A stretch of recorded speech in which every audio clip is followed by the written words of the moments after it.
I just want to thank you for always being there for us, Lord, even through trying times.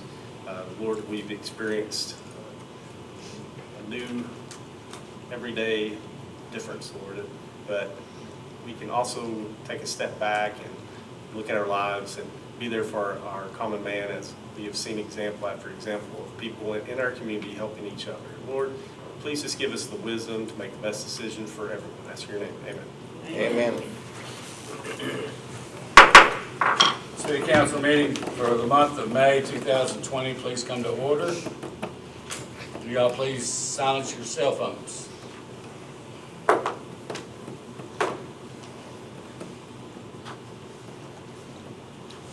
Terry, would you like to lead us in the pledge? Sure. I pledge allegiance to the flag of the United States of America and to the republic for which it stands, one nation, under God, indivisible, with liberty and justice for all.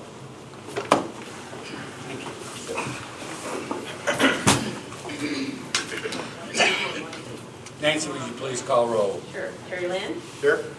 Paula Storm, Present. Paul Muse, Present. Jim Lay, Yes, here. Allie Sugg, Here. Louis Short, Here. Casey Griffin. Here. Chris Foster, Here. Sharon Lee. Here. Let the record show we have a quorum. Next item on the agenda, waive the reading and approve the minutes as presented from the February 20th, 2020 City Council meeting. Do we have a motion? Second.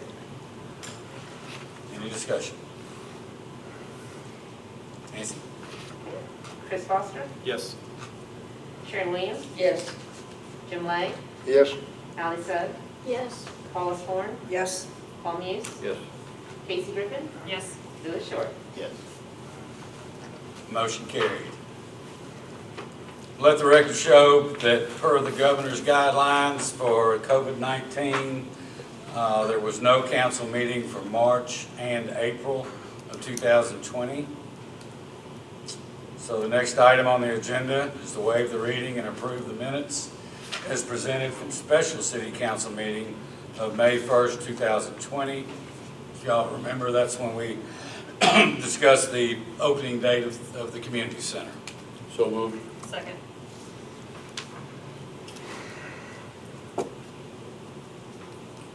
Okay, Jim Lay, Yes. Allie Sugg, I wasn't here. What'd I say? Abstain. Abstain. Chris Foster, Yes. Sharon Williams, Yes. Casey Griffin. Yes. Louis Short, Abstain. Paula Storm, Yes. Paul Muse. Yes. Motion carried. Next item on the agenda, waive the reading and approve the minutes as presented from the special city council meeting of May 5th, 2020. This was, if y'all remember, the Brighton Point zoning special meeting that we had. Second. Any discussion? Nancy? Paula Storm, Yes. Paul Muse, Yes. Jim Lay, Yes. Casey Griffin. Yes. Chris Foster, Yes. Sharon Williams, Yes. Louis Short, Yes. Allie Sugg. Yes. Motion carried. Next item is to approve the payments journal for the month of February 2020. Do we have a motion? So moved. Second. Nancy? Okay, Casey Griffin. Yes. Louis Short, Yes. Paula Storm, Yes. Jim Lay, Yes. Chris Foster, Yes. Sharon Williams, Yes. Allie Sugg, Yes. Paul Muse. Yes. Next item is approval of the payments journal for the month of March 2020. Do we have a motion? Move to accept. I'll second. Nancy? Okay, Jim Lay, Yes. Allie Sugg, Yes. Louis Short, Yes. Casey Griffin. Yes. Sharon Williams, Yes. Chris Foster, Yes. Paul Muse, Yes. Paula Storm. Yes. Motion carried. Next item is approval of the payments journal for the month of April 2020. Do we have a motion? Move to accept. Second. Question. David, was the 43,000 all CenterPoint Energy on the,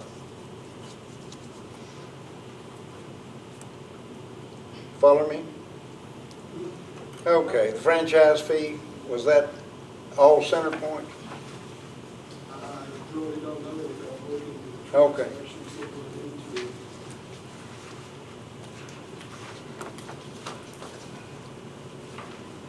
We had revenues of 100 and something so far this year on franchise fees. I believe. I'm pretty sure that was all CenterPoint Energy, but I'm not positive. It probably was. For some reason, I thought it was 33, but, you know, I was wrong once, but everybody said I was right 2 weeks later. Do we have somebody with a motion? Yeah, I have a motion and a second. Okay. Louis Short, Yes. Casey Griffin, Yes. Sharon Williams, Yes. Ally Sugg, Yes. Paul Muse, Yes. Paula Scorn, Yes. Jim Lake, Yes. Chris Foster. Yes. Motion carried. Next item is the approval of the street, sanitation, general, community center O&M, and miscellaneous funds for the month of February of 2020. Hey, I have one question. Where are we at on the telephones? Because I thought It's installed. that it is installed, so we'll start seeing those payments. You already are. Okay, $895 is, it used to be $2,400 okay, and it's $895. okay. It's already happened. We did it it completed, I think, in March, but I'm not sure the exact week, but we're in and we're working on the fiber, and we are going to move some of the other people in the building off of the other accounts Okay. and into the fiber. Okay. So we are running it now.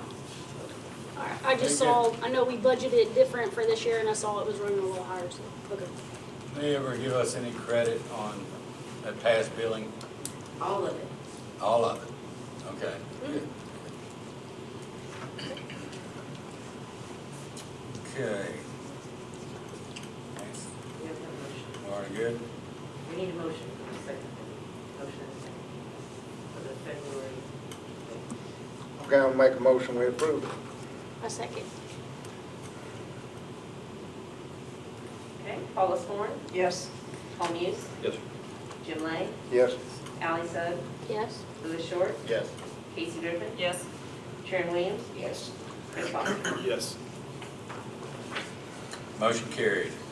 Next item is the approval of the street, sanitation, general, community center O&M, and miscellaneous funds for the month of March 2020. Make a motion. Second. Jim Lake, Yes. Casey Griffin, Yes. Louis Short, Yes. Ally Sugg, Yes. Paul Muse, Yes. Sharon Williams, Yes. Chris Foster, Yes. Paula Scorn. Yes. Motion carried. Next item is the approval of the street, sanitation, general, community center O&M, and miscellaneous funds for the month of April 2020. Do we have a motion to accept? So moved. Second. Jimmy, before we approve this, our sales tax revenue that we receive in April is generated 2 months prior. Correct. So that would have been from February. Correct. So we will see, The damage. we will see what we get at the end of this month. In January will reflect the virus time. Correct. Because the way I see this, April's numbers are not bad. No, they're not. So you want to make a prediction on, I don't think it's gonna be that I don't think we're gonna be affected as bad as as other. some other cities have Some had? others. We've got a countywide Walmart. We've got Ace Hardware, we've got a Tractor Supply, we've got a Sonic. And we know how McDonald's, busy. And, you know, big we ones don't have been. generate a whole lot of revenues, local revenues from our industries. And we don't generate a lot of, you know, the smaller stores, you know, they're not gonna generate a whole lot. But we will be affected. We're gonna be more affected by our turnback funds that are tied to fuel. The cost of fuel is down, the sales, the volume is down, so that's where we're gonna see it in our turnback funds. Okay, that's On the only state comment. level. Hopefully, everybody will do the census. But, never seen so many boats in my life on the lake right now, and so. For the past month. We've I had mean, boat they've never dealers been that are open. talking about they can't get enough boats to sell, so, you know. Yeah, I just wanted to make the observation that we need to look at, Yeah, I may be Next totally, month. I may be totally wrong, but but, I think you're right. I think we need to look at next month's. I think we'll see a dip, you know, but I don't think it's gonna be as, That's all- 10%. Okay, next item, We- We need a Jimmy, vote. wait, we need a vote, that's right. Sharon Williams, Yes. Louis Short, Yes. Ally Sugg, Yes. Paul Muse, yes. Wallace Moore, Yes. Jim Lane, Yes. Casey Griffin, Yes. Chris Fox. Yes. Motion carried. Next item is you have your supervisor's reports in your packets. Are there any questions for 2 of the 5 supervisors?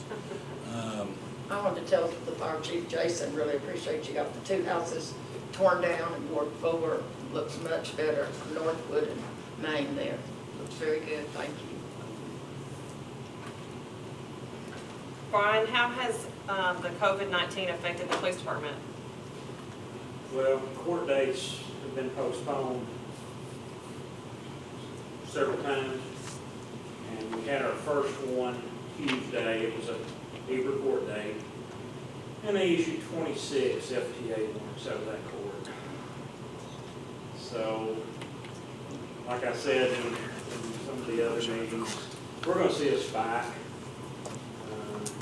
of what to do with folks. The jail situation, I think they've got 12 inmates right now, but they anticipate the first circuit day to pretty much fill it up. And then we don't know what we're going to do again. The jail committee, the county's meeting Mondays at 8:30 prior to the court meeting on Thursday. They're going to start trying to have meetings, trying to figure out what to do jail situation. Great. What's the capacity for the jail? Not the women, just the men. I want to say 56 total, Okay, but don't hold me to that. okay. So the 12 that they decided to hold, what are, like, Violent felons, violent? Okay. for the most part. Who have not, I have had, I don't know how many parole notifications over the past month. It's been high. Because they have emptied the prison system, and that's gonna hit us. I'm seeing guys that we arrested 3 years ago for simultaneous possession of drugs and firearms. They're already out. We're gonna be dealing with those folks. Have you seen more of that in the past month, like, I mean, drugs and people out with that right now? Actually, no. No? We've been fairly, of course, we're not looking for anything. You gotta remember, you know, we're kind of staying back from the public too. Unless we get a call, we're not really, you know, engaging. And that's gonna change. I've already told the guys to go back to writing tickets and let's get them slowed down. Well, that's gonna lead into the other things. And so we'll just have to see how it goes. I mean, we're having to call the jail right now though to make sure they'll even take them into the facility. Most of the time they don't. That's where we're at. So people know that you're just gonna write them a ticket and they go. And if they don't show up, there's no place to put them. It's gonna turn into a vicious circle.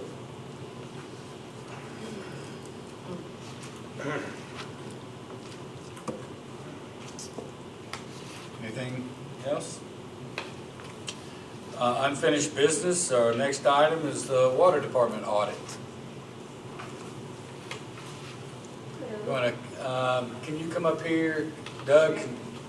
The microphone's better up here. Yeah, recognize Okay. Behind those chairs. These chairs are. And state your name. Just stand right here, I feel like I'm in court. Hopefully I don't go to jail. No. My name is Mindy, and I'm with Turner Williams and Associates, and we've been doing your audit for the water department for several years, and I recently became a part of it about 3 years ago now, and I'll have to say it's in great shape. We're very complimentary of the staff in place, and I can't say that about a lot of other water departments, so I have to really compliment that. They're doing a lot of work that makes our job more pleasant when we get there. So that's something that you should commend them for. Really, it's really good. So on that note, the financials look really great as well.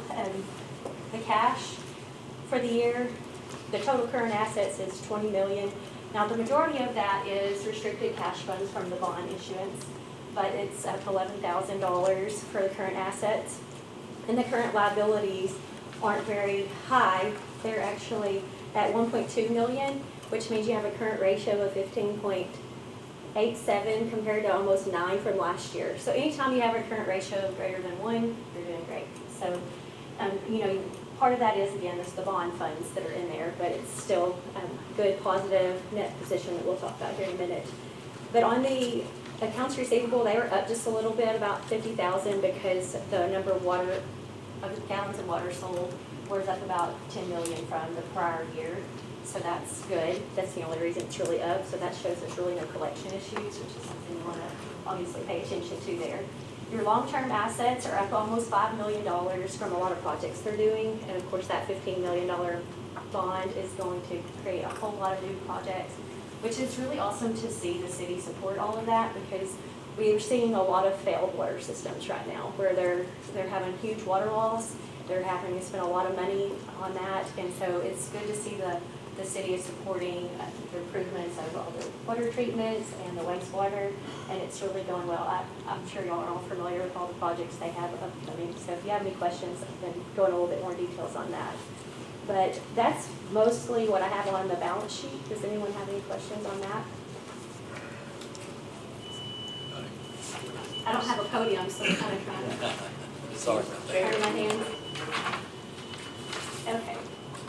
So on the revenue this year, it's about even with last year. So the water revenue is actually down just a little bit, but the sewer revenue is up. So the water revenue is down about 63,000, but the sewer revenue is up about 26,000. So it's pretty steady there. But there is a rate increase that went into place with a new bond that will be on the next audit. So you'll see an increase in revenue there. There was some miscellaneous revenues from 2 line locations and a small grant, about 31,000 that you'll see there.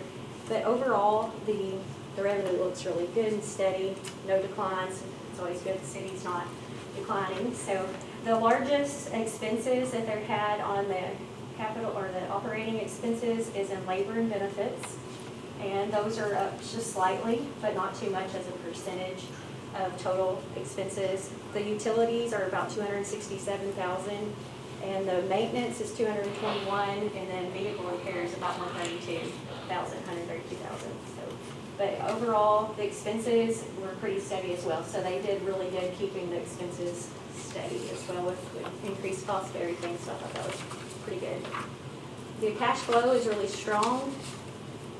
You know, when you look at the cash flow statement, you see the bonds come in there, so it looks really, really good. But, you know, obviously that's not really operational. So the operating cash flow, though, was still really strong.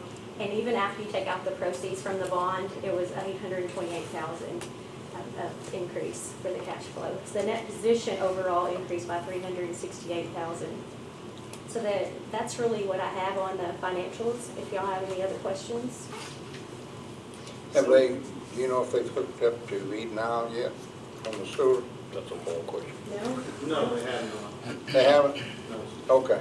That won't happen for a year or two, right? That's correct. Probably They finally got, past the first, they got to the meter on their side with the easements, and now they're, trying to get easements on our side of the meter.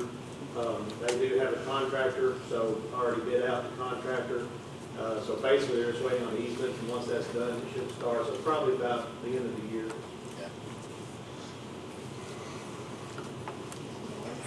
Yes, thank you, Minnie. All right, thank you. Appreciate you. See y'all again next year.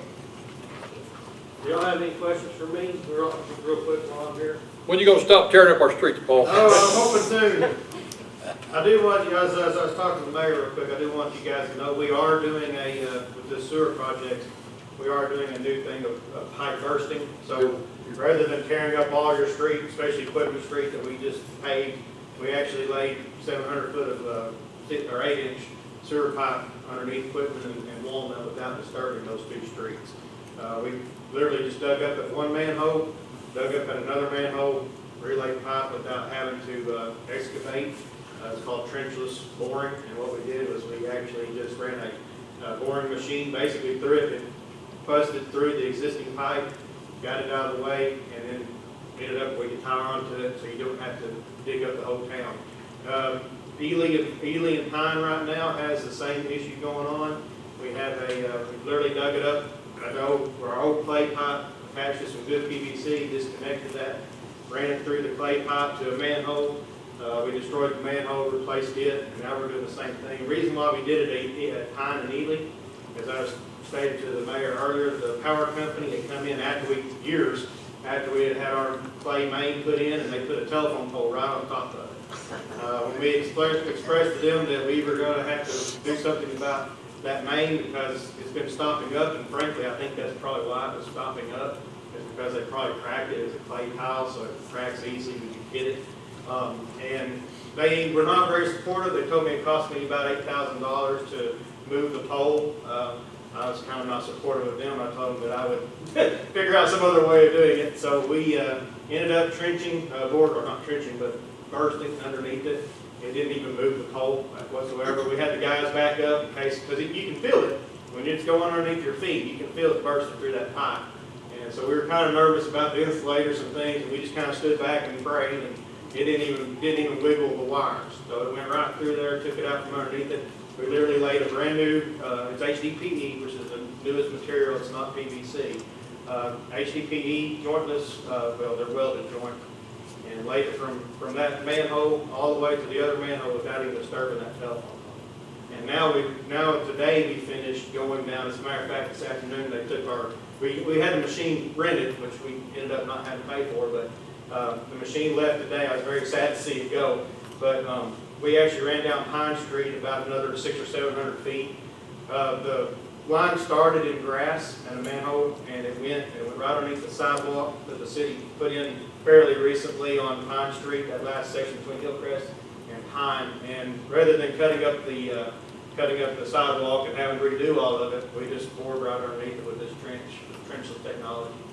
And so it's a very, very good thing that we got to do that. We're fixing to move out of the streets right now. We're fixing to move, that was our last section of the street work. We're fixing to move over to Vinegar Hill subdivision and go back there and go along Sandy Beach, kind of, and hit over there, tying into on Front Street. And then on Westgate, we're going to be changing out that. We did flow studies. We have a thing, it's called infiltration, and when your pipes get really old and brittle, such as clay tile and your concrete pipe, they'll let water in. And so on a rain event, if we have a 2-day rain event, our wastewater influent at the wastewater plant goes from roughly 1.4 million gallons to about 10.8 sometimes. So we have a lot of pipes that are leaking that let water in. It's not so much letting water out, it's letting water in. We don't want to retreat rainwater. We don't need to treat rainwater. So we have an ongoing effort to get rid of that. So we did flow studies. We have 12 basins. We did flow studies, and we identified the worst areas of town. So we are going to address those by the level of severity. And just so happens that up here at Westgate is one of our weakest points, and it's also going to be one that we can relatively get done within a year. So we're working on it. This is an ongoing basis. It's never going to stop. As soon as you get done with all the system, you're pretty much going to have to redo it. It's going to take 50 or 60 years to redo what they did 56 years ago. So you know, we're gonna be working as time allows. This year, we spent a lot more on sewer than we did last year, because last year we spent a lot on water when we went down Equipment Street. So we are, we're trying to focus this year, and probably a little bit next year on sewer mainly, because it is a big issue. As far as those projects we talked about, the ones you guys approved for the bond for, there is a wastewater treatment plant coming. That's gonna be the biggest project. It won't be, it'll be on the side of the bypass. It won't be hopefully in anybody's way, but we'll keep everybody updated, of course. But we are gonna have a new wastewater treatment plant being built. That has to be done. We're actually meeting we're about 96% plus on our design capacity at the wastewater plant. We've had the same plant since 1983. It's actually the first plant that Heber Springs ever had, so this will be our second addition to this plant. We are at, like I said, we're about 96 and plus. So when you get about 80, ADQ starts requesting, you start looking into upgrading. So that's what we're doing, is we're upgrading the wastewater treatment plant. If we don't do it, we can get some big trouble and some big bugs. We have the coveted trout stream, as you guys know, and one of the things that ADQ really, really watches is what we put into that trout stream. And we don't want to end up like Eden Isle, who are forced to, under consent order, they have to do something. And we want to be proactive. It's a lot cheaper if you do it a little bit at a time. And that's what we're doing now, is we're getting a plant that's going to last us at least 25 years, if not a lot longer. That plant should start, we're probably going to start bidding the contractors at the first of the year. We went through a 90% plan review the other day, so we're going to hopefully get all that wrapped up, and then by the first year we'll be able to accept bids. Another thing we're doing is another microfiltration unit at the water plant. Microfiltration is, if we get this, we can actually get rid of the old plant, which is right there next to us. Obviously, it's got the next to the school, and it has the big concrete basins. So we're hoping that that'll alleviate some of that. That'll be a little bit later next year. And then we also are, and one of our big projects is a 30-inch sewer main that's going to feed to the wastewater plant. It will be replacing a 21-inch. The 21-inch is pretty ancient. It has a lot of root inundation, as well as a lot of holes and infiltration in it as well. So we'll be updating that. That'll be even later though. So, but that's where we're at. As far as talking about funds and things like that, I will give you an update on ours, what we did on the COVID. During the COVID, we had one lady that had to be gone because of the kid. The rest of us pretty much stayed at work. We did have plans to execute in case it did happen. The worst case scenario was I had our water treatment plant operators and wastewater treatment plant operators. We actually have enough food and water for them to stay at the plant for an extended period of time. And I told them if while else they'll be quarantining them in. The last thing, guys, the main thing we have to have in this, when we have an event like this, we have to have our water and wastewater. And I don't care about my construction crews unless we get a big leak. No offense to them, but they're not the necessity. My ladies in the office aren't the necessity. My two guys, well, they're my two water plant guys and my wastewater plant guys are the necessity. The good news is also, one of you guys know that we have backups for each one of them. So everybody on our department is trained or is getting trained to be able to run those plants. So if they get COVID or whatever and they die or something happens, then I can get backups in there readily. Okay, so we got redundancy upon redundancy upon redundancy as far as those plants go. So that was our plan. We did not have to initiate it. Our guys did get to continue to work. Our crew guys maintained social distance. Of course, we drove 2 to a truck. Farmers sitting as far away as they could. And if they couldn't, they did 1 to a truck. So we did it. I got everybody masks, all the stuff we could take care of as far as that. We do have a little bit of lull on our money as far as of course she doesn't know this, but for instance, where we lost money was at the industry level. St. Jean's, for instance, they used 1 million gallons less last time. So they were using about 1.3 million, and it's just over 200,000 they used last time. Now they're back to work, so that should go back up. But I don't think we're going to see very much on our end as far as losing a whole lot, but you can definitely see there is a thing. Now, one of the things I do want you guys to know, is you probably already knew, but we didn't advertise it, as we have not done shutoffs since this started. We did go ahead and do the late fee, but we did not shut anybody's water off. We are notifying a few people. Typically, we have, I think one month we had 35 out of 400 that didn't pay. So most of them were fine, or especially our repeat offenders, they know pretty quick, and they're like, okay, we're gonna pay this month, because they were afraid we would turn them off. And so a lot of people went ahead and prepaid. And so we're not hurting too bad on that front. We were kind of nervous, but we were not turning people off. Now, Mountaintop and Tumbling shows have started that this month. We are not starting that this month. We may start it next month. I'm just gonna see, we're gonna see how it does when the state reopens and see if cases go back up. I know we have another case of Heber now, or Cleveland County now, so we're gonna monitor it. If it continues to get bad, we won't be doing shut-offs next month. But other than that, like I say, we're gonna try to stay out. Oh, the existing, and I'll get out of here, but the existing pump station's done. We got it tied in. We're trying to get samples on the transmission main. Every time we open the valve, it blows up right there in Morton and Pine, or Front. So we're getting to play with her quite a bit. She's but we're trying to get that alleviated. But we got the pump stations pretty much done. All we got to do is get it to talk to the plant. So we got our logic and telemetry guy coming in hopefully next week. Get that all taken care of. The new bypass tower, water tower, is being sandblasted. And yeah, where they did the joining and rusted, obviously. So they're sandblasting it, putting a primer, a color green primer on it. Once they get that done, they're going to be putting gray paint with this new city logo on it. The crew, I talked to them. They said, of course, it's all weather permitting, but they're hoping that they'll be done in about 4 weeks. So once they get done, we'll get electricity up there, and that shouldn't take too long at all, to be honest with you. It's not a whole lot in those things as far as electrical goes. So hopefully within the next month or two, we'll have that tank complete. The transmission main is ready to go. Pump station's ready to go, other than talking to the main plant, and then we'll be good on that. We'll be ready for this summer. And if this summer hits like I'm figuring it's going to hit, we're probably going to need it. As you guys know, I've talked about Fort Tumbling Shoals has a lot of water leaks, and they drain this whole area of town when they have a water leak. They drain this tank right here, and they drain the one out there by the airport, and that's one of the reasons why we're building this tower out here.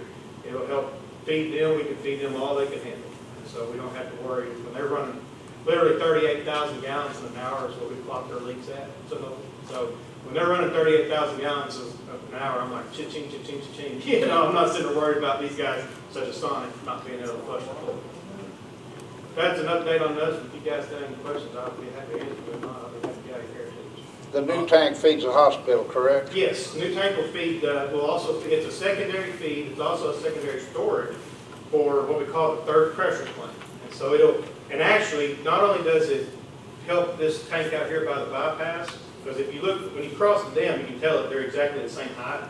So not only does it help that, but it also will take away the pump house and the tank that is at the old what we call the old airport out there by your hangar out there by the airport. We have what we call a ground storage tank and a pump house there. That's going to be obsolete. That'll save us quite a bit in electrical bills, and we can demolish that tank. Or we have other options we're looking into as far as that tank goes. But yes, yeah, it'll be a secondary feed for the hospital, which is good because right now we only basically have one feed that feeds the hospital, and that's another thing. When Tumbling Shoals has their leaks, I've actually gone out. I sent Randy out there. Randy actually went out, and we called Tumbling Shoals and told them we're fixing to turn your meter off because they were sucking it so bad here. The hospital was fixing to be affected. And I'm going to tell you guys right now, yes, the Tumbling Shoals at Mountaintop, they make up 50% of our usages that we use every day. You have to combine, they make up 50% of what we put out. However, we're the Heber Springs Water Department. We're not Tumbling Shoals and we're not Mountaintop. And if it comes between them or us, I'm going to make sure that we take care of us, especially the hospital. So we were prepared to shut them down. They actually shut their pumps down and we got to get caught up and they got the leak fixed. But this tank should eliminate any of that. That's where we're at. Any other questions? Paul, did everybody staying at home using more water make up for the lack of water you surprisingly demand? Quite a bit of it, yes. Yeah. The only thing, like I say, the only thing that we lost was a little bit on the factories, but yeah, we saw quite a bit of people going about. A normal person running around 2,500 gallons a month might go to 5 or 6. It's almost double for a lot of people. And of course, that's something that we called people who are 3 months due, for instance, that We haven't turned off. We've been notifying them every month. Hey, listen, don't forget, you still got this bill out here, so you know you're going to get hit with it. So you're probably going to get a lot of calls after this is all done. We do turn water off, but they're going to be like, why did they turn water off? But yes, there are people are spending more at their house than they normally have. So we're getting a lot of people that are asking. That's made up from lack of sprinkler systems. Yes, and that's a good thing, because we do have a rainy year, which is not good. You know, it's not good for selling water on sprinklers. Paul, I have a question. I'm curious on the bore machine. It goes, just drills underneath the road. What, did you say you rented it or what? How did you do that? Yes, Did you ma'am. rent some? Yeah, well, this was a company out of, I believe it was Michigan, and what they did was, NLS Construction they're trying to get into this business of pipe bursting. And so what they offered, they called us and they said, hey, do y'all have any jobs, you know, relatively small jobs? And so we said, well, we got a couple of what we would consider small runs. And they said, well, we're looking at getting into this business, so we're going to have this machine. And they came up, and the one on 4th Street they did as a demo, and they had a guy show them how to do it and everything. And so it didn't cost us but maybe a couple thousand as far as doing it. And so they came and we had them do it. And basically what it is they run you expose both ends of the pipe you want to burst. And then they have you take the pipe and you want to replace it with, and you put a hose through it. And then they attach a head. And then this machine basically pulls that head. So you put the machine at where you want to go to, and then that head will bust through any kind of pipe you can have in the ground. It went through PVC, it goes through concrete, it goes through clay. And so we did that, and it took us 5 hours on 4th Street. On one day, it took us 5 hours. It took 4 hours to set it up, and 1 hour to go to 700 feet. And so it's amazing for us. The one at Pine Street, the one at Ely. The one at Ely was relatively short. It was probably from that wall to that wall, so it was relatively short. It took about 5 minutes. After they got hooked up and got all the stuff ran, 5 minutes it was done. And then we went straight up to this way. And like I say, yes, the normal person is going to see us and having holes dug here and holes dug there. But from what I'm not exaggerating the least. You guys have been in business know that it can take months sometimes to go down the street with the sewer line, especially when they get really deep. It can go months, and then you have to put it all back, and then you have to let it settle, and it's just it's pretty much a nightmare. And when we got this technology, and they were actually, what happened on the rental, they asked us if we wanted to go ahead and, while they were here, do the one on Ely in front, or Pine. And I said, well, yeah, let's go ahead and do it. And then it just so happened that they were a day late on getting the machine here. The guy showed up, and the machine wasn't here, so they waived the rental fee, which is $16,000. How much was it? It was $16,000 for the rental fee, and when they waived that, so we got a free rental on that. We are looking into the possibility of one of these days saving our money up and getting one of them machines. We don't know how much they are yet. I wondered how much. Yeah, we're kind of looking in maybe a few years so we can save on some other equipment purchases and get us one of these machines. Because labor, you're looking at labor, you're looking at material, you're looking at mainly roads. And for people like, normal people, people like us that drive around the roads all the time, that's what we really want to do is save, so we don't, it saves a lot of You'd think it'd be cost efficient. It very is, yes, very much. That leaking sewer on the west gate? Oh, yeah, it's going to affect you. Not me.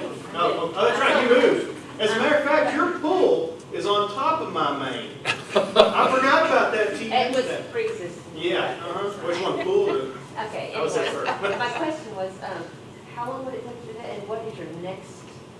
Okay, so on the west gate one, we're hoping that it's probably going to take about 2 to 3 months. And the reason why is because we're going back to traditional digging, because obviously the machine fee and all that, so we're just going to go back to our old style of doing that. We are going to be going down, it's all going to be where the existing's at, so it's going to be going down West Gate, east and west as well as north and south.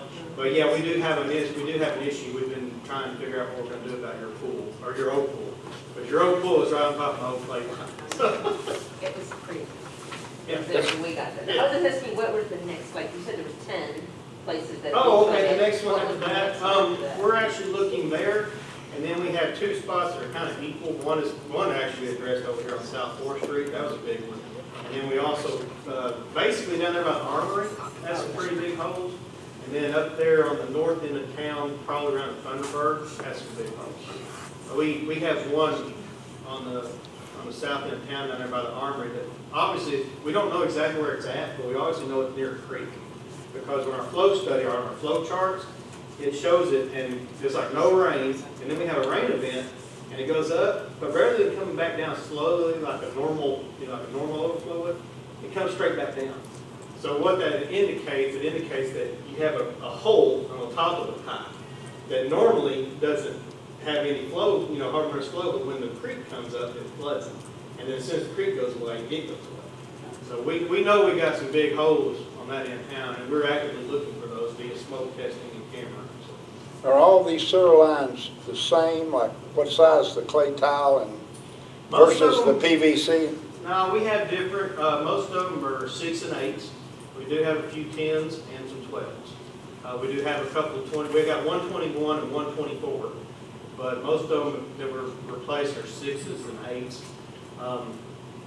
We normally, on new construction, in fact, our specs say it has to be an 8-inch sewer line now. So the smallest sewer line we put in on new construction is 8-inch. However, let's say, for instance, like Westgate, it's 6-inch behind the houses on Westgate. They're not going to build any more houses. The 6 inches carried it fine. We're going to replace it back with 6 inches because we're not expecting any development there. Nowadays, what we do is we oversize the gravity sewer just in case there's more development. So and so 8 inches are standard size now. But on the clay, yeah, clay and concrete are fine there. Yeah.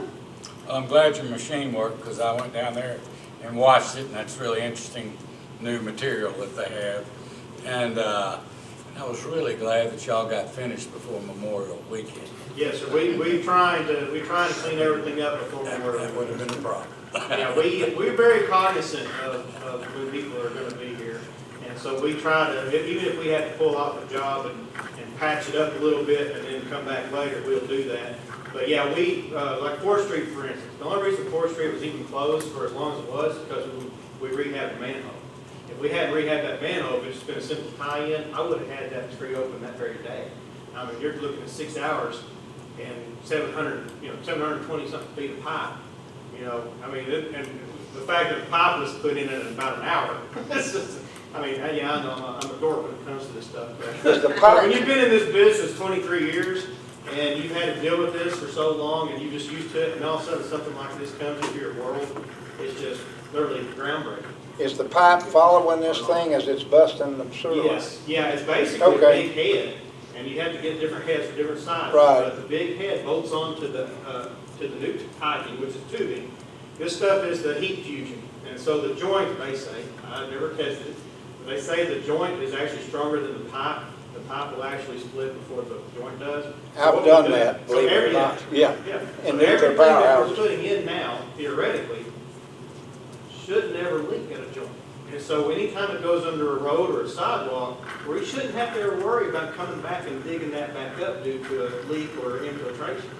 Whereas PVC, we still do because you have joints. Now they're better than they used to be, but you still have that possibility hanging out there.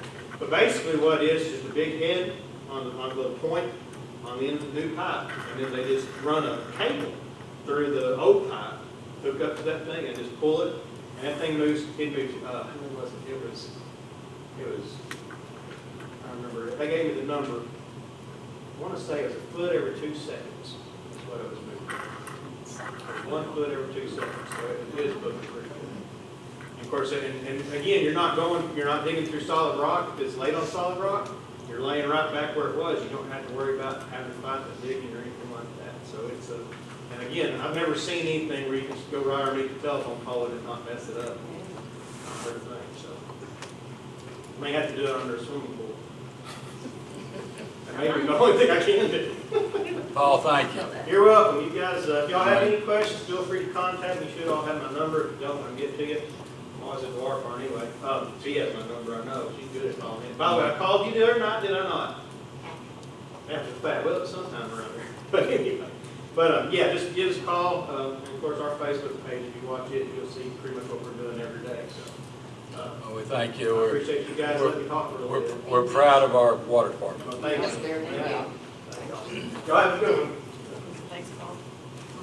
We have a motion to approve their audit. Yeah, we need to motion, need to have a motion. I make a Accept the motion to audit. approve the water department audit for the fine job they do.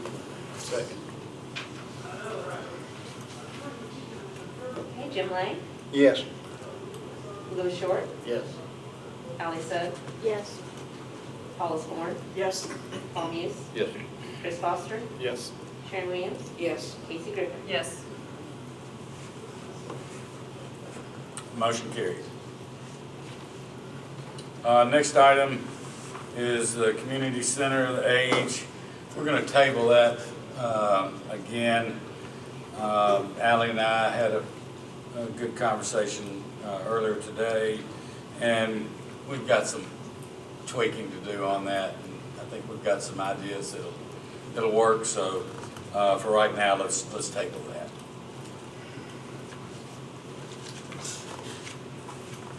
Okay, moving on to new business, the reappointment of Police Commissioner Dr. Steve Shetley for a 6-year term. That would be ending in 2006? 26. Huh? 2026. 2026. 2026. Okay.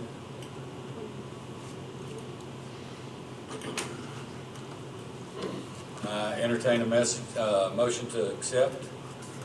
Make Wait a a minute, motion. Jimmy, Oh, we did that in February, No, We did, but I'm looking at the minutes. well, I think we took No, Reed he filled Clovis. Reed's term, which ended, Right. okay, gotcha. Yes, yes. Gotcha, all right, Make a motion, we accept. gotcha. Second.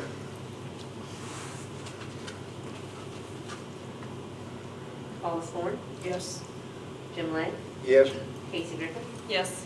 Chris Foster, Yes. Sharon Williams, Yes. Louis Short, Yes.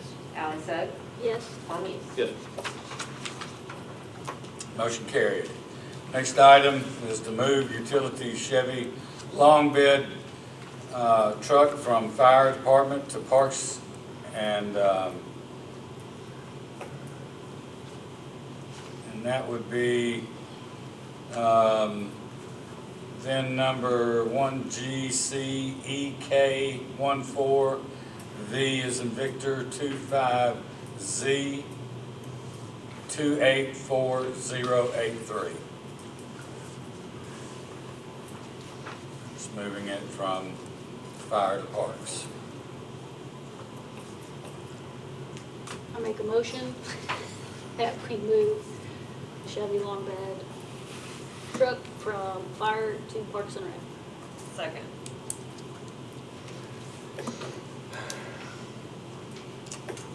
Nancy? Let's see, Louis Short, Yes. Sharon Williams, Yes. Chris Foster, Yes.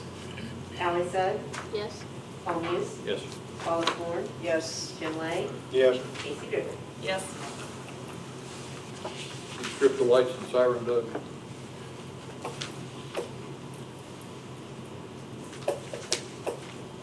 Motion carried. Next item is a budget amendment for 2019.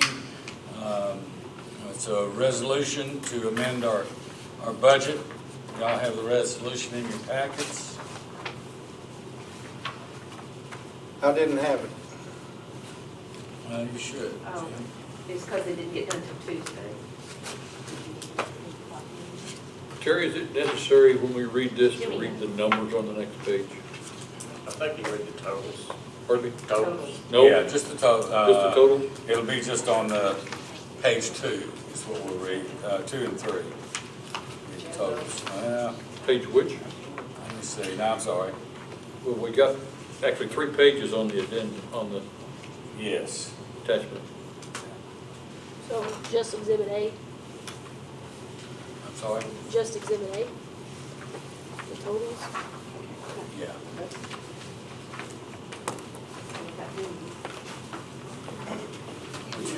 Y'all not have what I have? Yes. This is the page. Yeah, that's. I don't want to read all the numbers. I don't want to read all the numbers.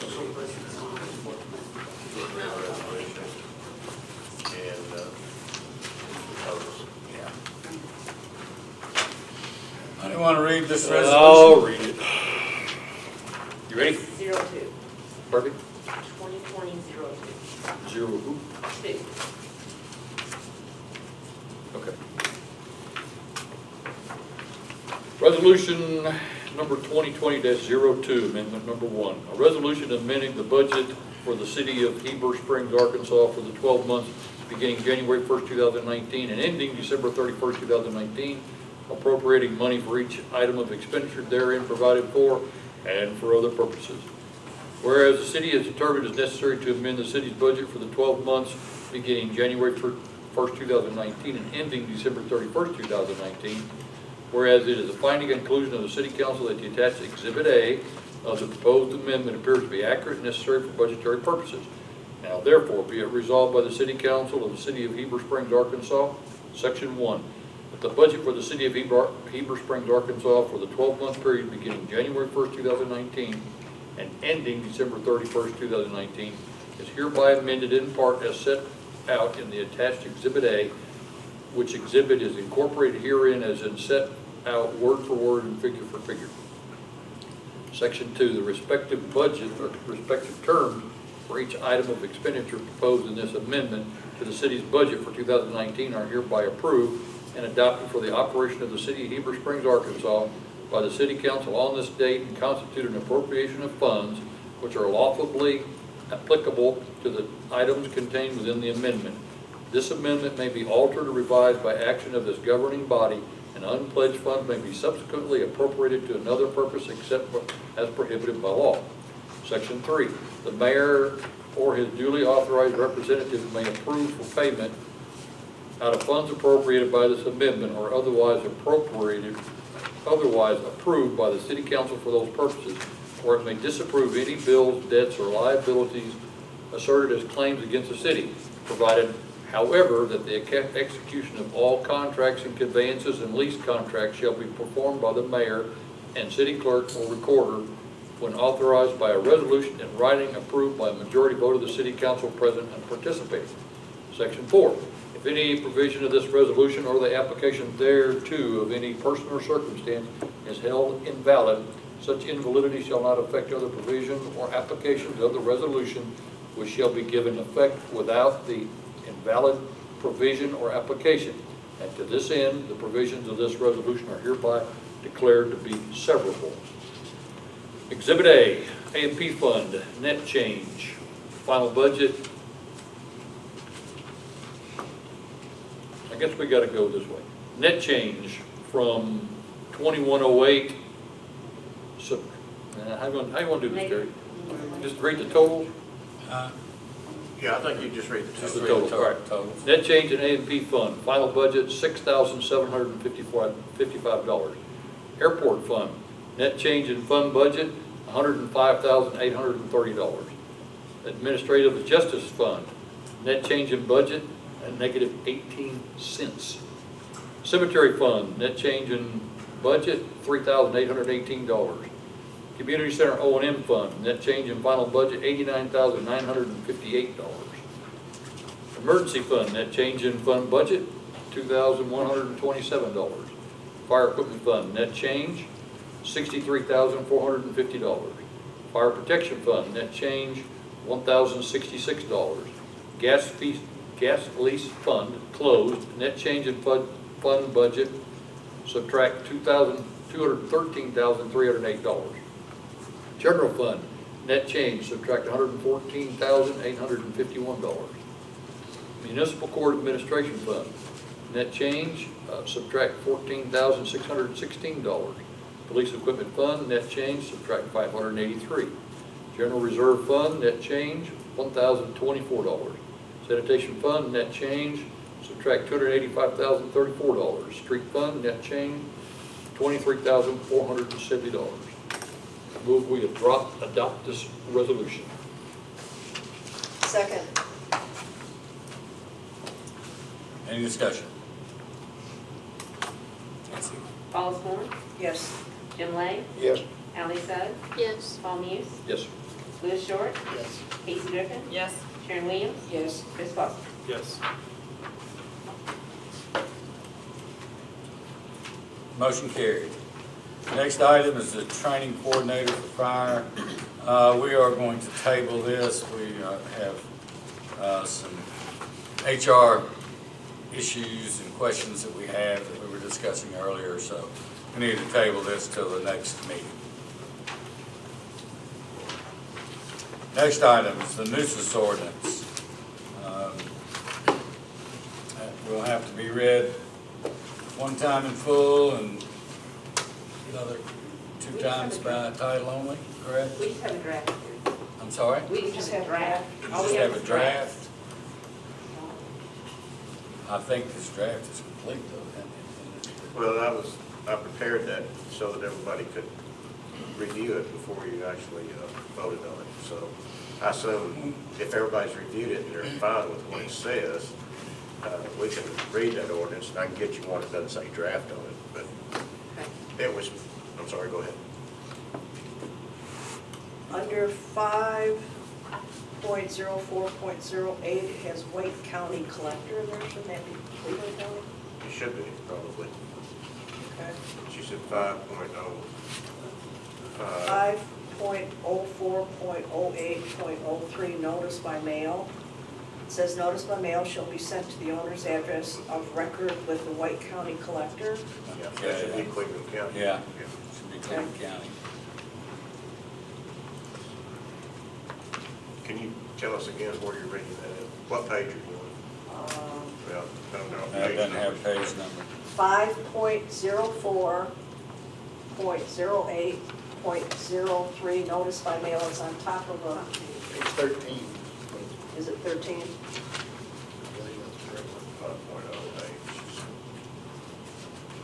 Oh, three. Top of the page on the left.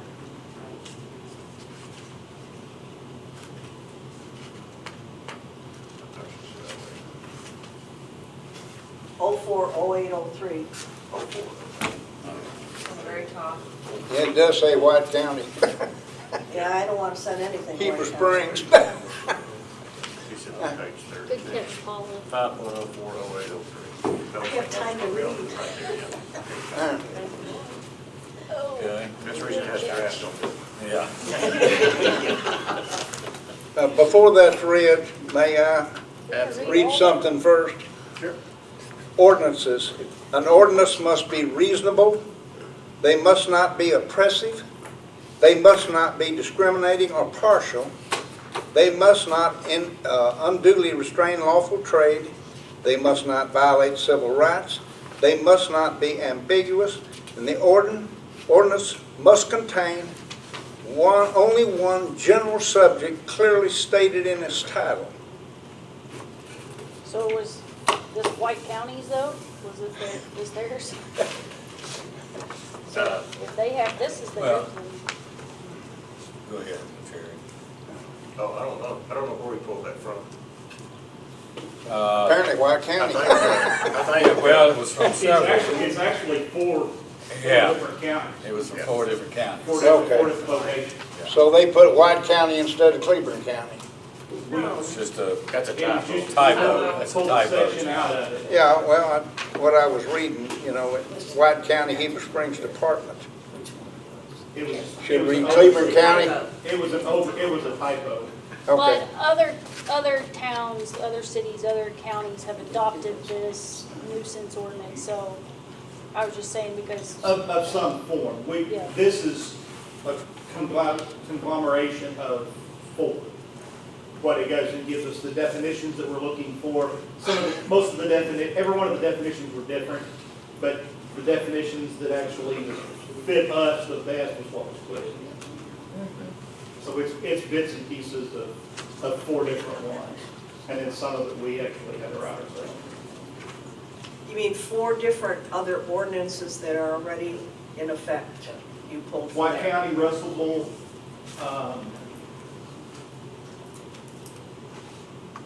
Greenwood, and there was one out of North Carolina that I actually had found that actually was really good. And a lot, I think their definitions, most of their definitions were in there.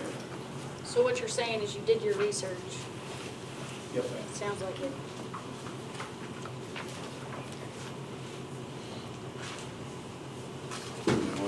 We got to start reading this sucker? Yes, do we need for the council, well, let's read it. And because we've postponed this thing for a long time. And it's a good ordinance. It's got some great definitions in here. It's got some teeth that we haven't had before. And it addresses a lot of the issues that we have almost on a daily basis. It's allowed, a lot of beautification efforts here in town that Doug and Jason have been able to attack, and so we just need to get it in a good ordinance form to where we have something to back what our rules are. So I'll start reading until I get tired. Well, there's And on the a, 5th page. first of all, then there's a somebody else can problem take over. with the title and the contents. What is the problem? Well, did you read the title? I did. And it deals with what? Houses? Houses, buildings, structures, liens on property, Does providing. it deal with income. grass and weeds? I believe it does. Yes. Yeah, but it's not in the title. It says houses. So what would you like it to say? I would like for it to, everything that's contained in here should be in the title. And we're dealing with a nuisance subject. You can call weeds and tall grass a nuisance because of the mosquitoes. You can certainly amend the title any way you want to do it. Yeah. Yeah. I mean, and let me say. And we need this to was- change I the think title this if is we're a gonna put draft. grass and weeds in there.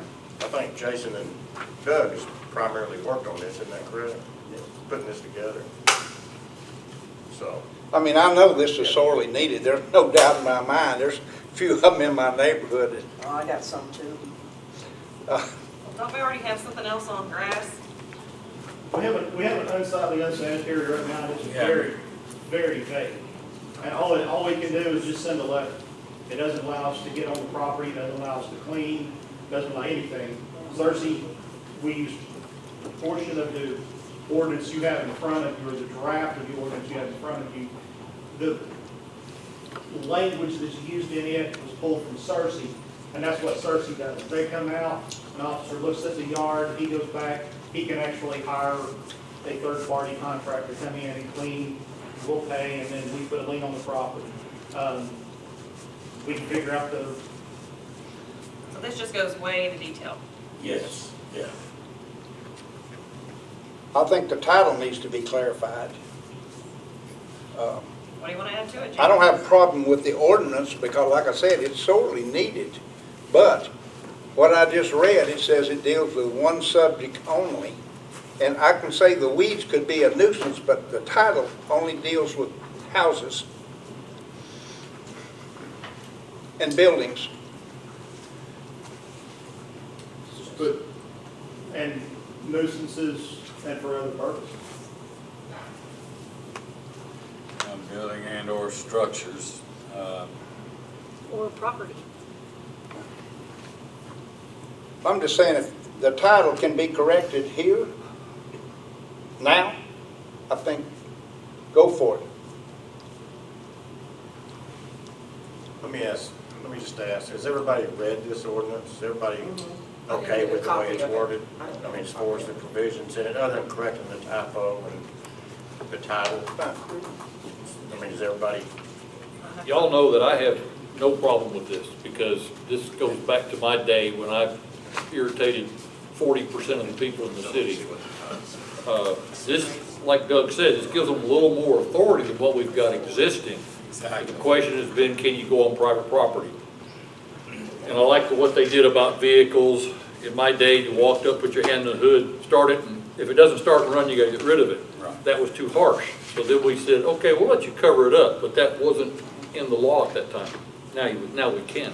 Yeah. So And I personally have no problem whatsoever. I've got a neighbor that does old cars, and he's got a Mustang sitting in his yard. He said he's gonna sell it, but he's got a 57 T-Bird covered in the backyard. So, But I have no problem with the title per se. You can't, cover everything that constitutes a nuisance in the title. It has to have a little If you bit. put down grasses and weeds, I don't think that's too big a change myself. I can live with that. Well, if you say that, then We've you're gonna have also to got in throw, there, we've got rodents yards and, in there? you you're know, gonna we've have, you're gonna got, throw something in there about automobiles Well, it's already in there about automobiles. not in in the the title. title. Not entitled. Yeah, it needs to go in there. It said, they said it should be reflected in the title. All I'm looking at is Arkansas state law, which I've got an oath that I'm supposed to follow. If you got a problem with following Arkansas state law, you really got a problem. Terry, any advice?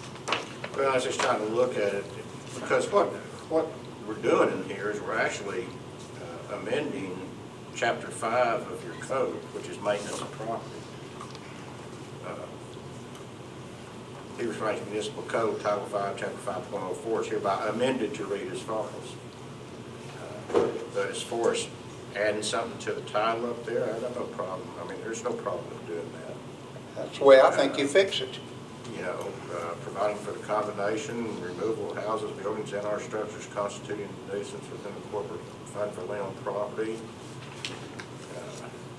I think, are they defining grass as a nuisance in here? It can't be taller than 8 inches, they're saying. My wife said they left off toilets in the yard with flowers painted. Oh, yeah, you tell Gail she gets Bathrooms it. too. I mean, it even says swimming pools, spas, and hot tubs. Okay, well, let me, of course, I don't know here, but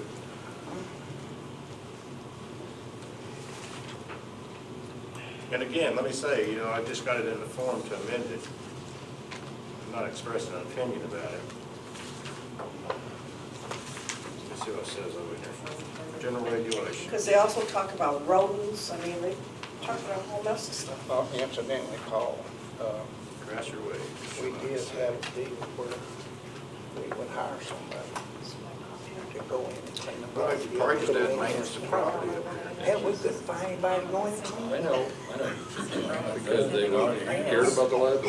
Yeah, See, it says providing for the condemnation of the the house. city was gonna put a lien Well, against the that property, was- and we wanna pay that's- somebody that's $25.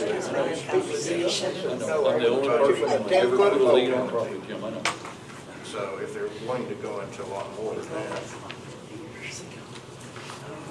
We probably got retitle that. You got grass and weeds on it. because what we're doing is amending maintenance of property. Right.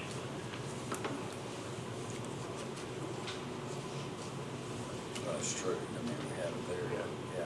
That's So, all check the I mean, quotation. the point where Jim pointed out when he said the ordinance must contain one general subject, but like, isn't the subject Nuisance. nuisance? You're correct about that, yeah. Yeah. Yeah, It is one it's subject. nuisance, but it only states in here, houses and buildings. In the title. The word nuisance is not in the title, Yes, it Yes, is. it is. not for grass and weeds. No, but it's a nuisance. Yeah, let me ask you a question. Define a nuisance. It's right here in the ordinance.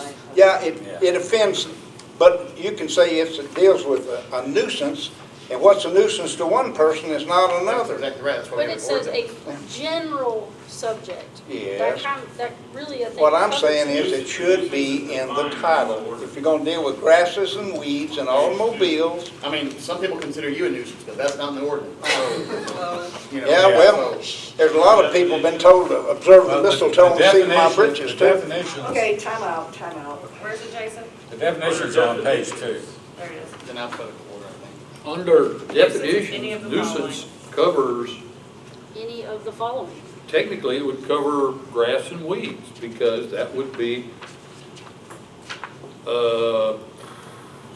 offensive to the senses if it's nasty and overgrown. Tends to obstruct, that would be part of it, a private street, et cetera. Depreciates property, yeah. So high grass and weeds would be a nuisance, I'm not which is denying that, in the title. but I'd like to have that stated Well, in the it says- title. structures constituting a nuisance. Well, what if we just take out houses and buildings and structures and just leave it as providing for the condemnation and removal of nuisances? Well, you could have whatever Constituting a nuisance. constitutes a nuisance in the ordinance as stated. Providing for the condemnation of constituting a nuisance. Why can't it just say that and you take the houses, buildings, and or structures out? Better yet, why don't you just say, providing for the removal of nuisances within the corporate city limits of Heber Springs. Bam. I like it. Let's say that again. I mean, Providing for because the nuisance is, the definition of nuisance has all this stuff in it. Right. So just take it, so say, provide for the removal of nuisances within the corporate city limits. condemnation and, What? condemnation and. Yeah, well, condemnation and removal of nuisances within the corporate city limits.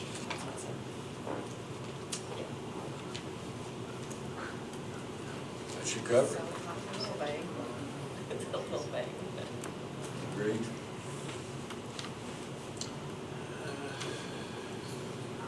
It's either that or we can read it and Jim can reserve his right to vote against it if he chooses to do so.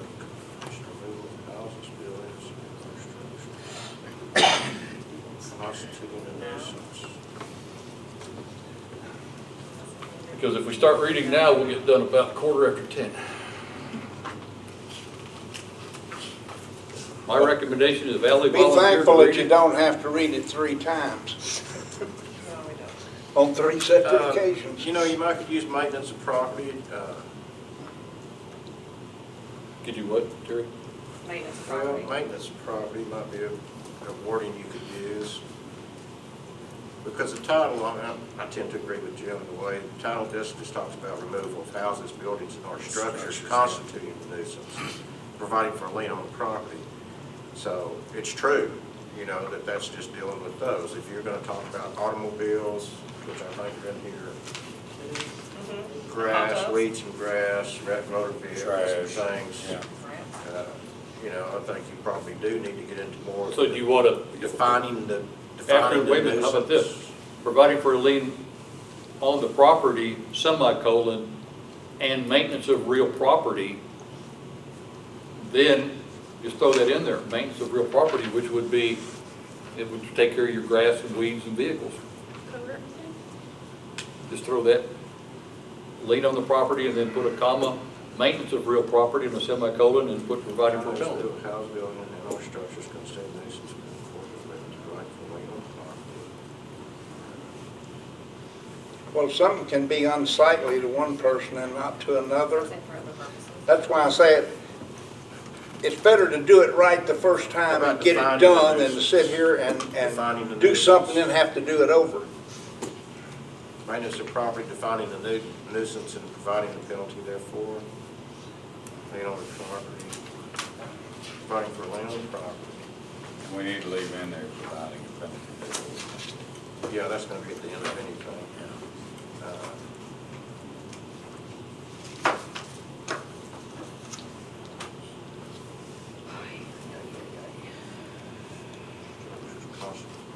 Houses, buildings, personal property. Personal property should, houses, building, Removal of houses, buildings, personal property, constitution. and our structures constitutes the nuisance within the corporate limits. Maintenance of property. The maintenance of property and providing for money.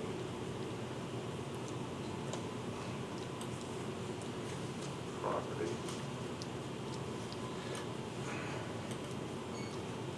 I don't know how you, I'm just calling maintenance of property yard. I don't know if there's another way you want to word that. You're talking about putting it in there after where it says lien on the property, then If you had after buildings, personal in other words, it'd be providing for the condemnation and removal of houses, buildings, personal property, and or structures constituting a nuisance within the corporate limits. Maintenance of property, I guess would actually go next. After. Well, you could put that before constituting a nuisance, couldn't you? In our structures and maintenance of property constituting a nuisance, you could, yeah. Right after structures and our structures and maintenance of property That constitutes. constituting a nuisance within the corporate limits, providing for a lien on the property, providing the penalty therefore and other purposes. Does that work? That'll work. Does that work for you, I Jim? think so. Say it again. Actually, when you get to the end of the second line after buildings, be a comma, personal property, and/or structures and maintenance of property constituting a nuisance. And maintenance of property, I'm not really sure. What are you trying to talk about? I mean, what are we trying to do there? Regulate? Grass cutting, trash, Yeah. yeah. Basically unkept yards with trash in the yards. What do we define it as? Look, I've got a lot over there. I think it's got 2 lawnmowers on the Is there a floor. definition in here of what it is? Well, I think so. Nuisance? Yes. Yeah. Where's it at? Then I'm gonna have to. Weeds and grass. Okay. Yeah. What about structures, weeds, and grass?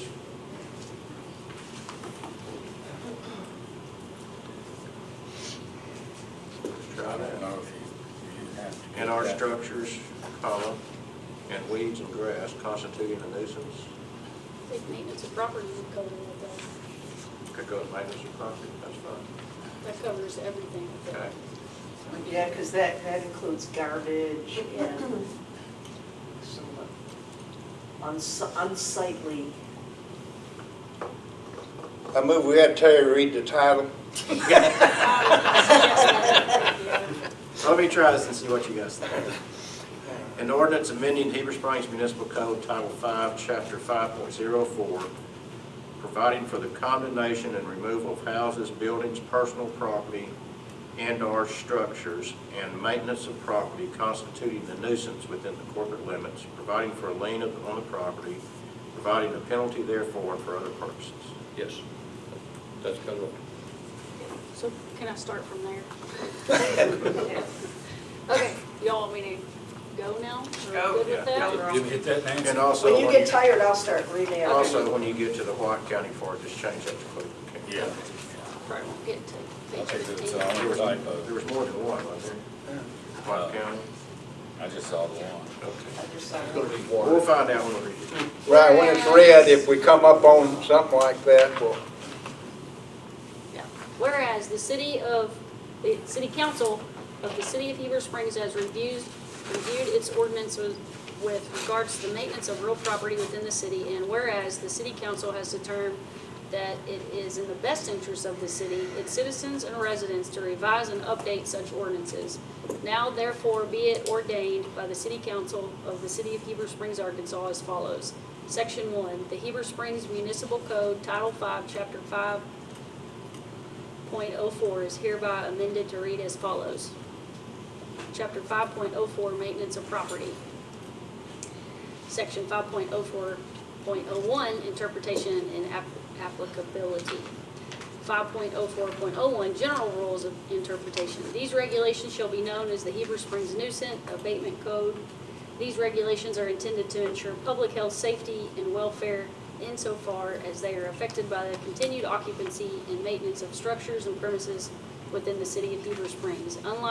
Unless otherwise expressly stated, the following terms shall, for the purposes of this code, have the meaning shown in this chapter. Where terms are not defined, such terms shall have ordinarily accepted meaning such as the context implies. Whenever the words structure, property, or dwelling unit are stated in this code, they shall be consumed as though they were followed by the words or any part thereof. Section 5.04.02 definitions. Abandoned motor vehicle. Any motor vehicle, regardless of whether wrecked or inoperable, which is left on any property within the city for a period of time more than 72 hours without approval from the property owner to place a vehicle upon such property. Accessory structure. A structure which is on the same parcel of property as a principal structure and the use of which is incidental to the use of the principal structure, Structures with kitchen-type appliances, areas used or intended for sleeping, and with or without bathroom. Facilities is considered to be a dwelling unit or housekeeping unit, not an accessory structure. Approved, consented of agreed to in writing by the fire marshal or his proper designee. Bathroom, a room containing plumbing fixtures, included a bathroom or shower. Bedroom, any room or space used or intended to be used for sleeping purposes. Carport, a roofed structure providing space for parking or motor vehicles and enclosed on no more than 3 sides. Condemned to a judge, unfit, is that how you said it? Unfit for human occupancy. Dwelling unit, any room or group of rooms located within a structure forming a single habitable unit with facilities that are used or intended to be used for lining, sleeping, cooking, eating, and sanitation by a household or family. Easement, the portion of land or property reserved for present or future use by a person or agency other than the legal owners of the property. The easement shall be permitted to be for use under, on, or above a said lot or lots. Extermination property, the open space on the premises and the adjoining property under the control of owners or operators of such premises. Extermination, the control and elimination of insects, rats, or other pests by eliminating their harborage places, by removing or making inaccessible materials that serves as their food, by poison spraying, fumigating, and trapping, or by any other approved pest elimination methods. Garage, an enclosed structure used for the purpose of storing motor or other articles, including a door or other apparatus to secure the structure. Garbage, the animal or vegetable waste resulting from the handling, preparation, cooking, and consumption of food. Habitable space, spaces and structures for living, sleeping, eating, or cooking. Bathrooms, toilet rooms, closets, halls, storage, or utility spaces in similar areas are not considered habitable spaces. Housekeeping unit, a room or group of rooms forming a single habitable space equipped and intended to be used for living, sleeping, cooking, and eating, which does not contain within such a unit a toilet, lavatory, bathtub, or shower. Imminent danger, a condition which could use serious or life-threatening injury or death at any time. Infestation, the presence within or contagious to a structure or premises of insects, rats, vermin, or other pests. Inoperable motor vehicle, a vehicle which cannot be driven upon the public streets for reason including but not limited to being unlicensed, wrecked, abandoned, in a state of disrepair, or incapable of being moved until its own power. Such vehicle is also considered an abandoned vehicle, is left on public or private property without authorization or license, or pursuant to a recorded or unrecorded agreement of contract for the sale of land. Motor vehicle, a machine, if conveyance, which us self-propelled and designed to travel along the ground, and including but is not limited to automobiles, buses, electric scooter, mopeds, motorcycles, trucks, tractors, go-karts, and motorhomes. Nuisance. A nuisance is any of the following. A, any act or condition determined by the city council to be a nuisance. B, any condition, act, or place that is determined to be a threat to the public peace, health, safety, and welfare. C, any act, omission, or property condition that is detrimental to the health, safety, and welfare of the public in that it injures or endangers the comfort, repose, health, or safety of others, is offensive to the senses, unlawfully interferes with, obstructs or tends to obstruct or renders dangerous for passage any public or private street, highway, sidewalk, stream, ditch, or drainage, in any way renders each person's insecure in life or their use of property, or essentially interferes with the comfortable enjoyment of life and property, or tends to depreciate the value of the property of owners. Obstruction, anything that may block and hinder passage or progress or course on any city street or sidewalk, or that may block the line of sight at any intersection of any street within the city. Occupancy, the purpose of which a building or portion thereof is utilized or occupied. Occupant, any individual living or sleeping in a building or having possession of a space within a building. Operator, any person who has charge, care, or control of a structure or premises which is set or offered for occupancy. Owner, any person, agent, operator, firm, or corporation having legal or equitable interest in the property.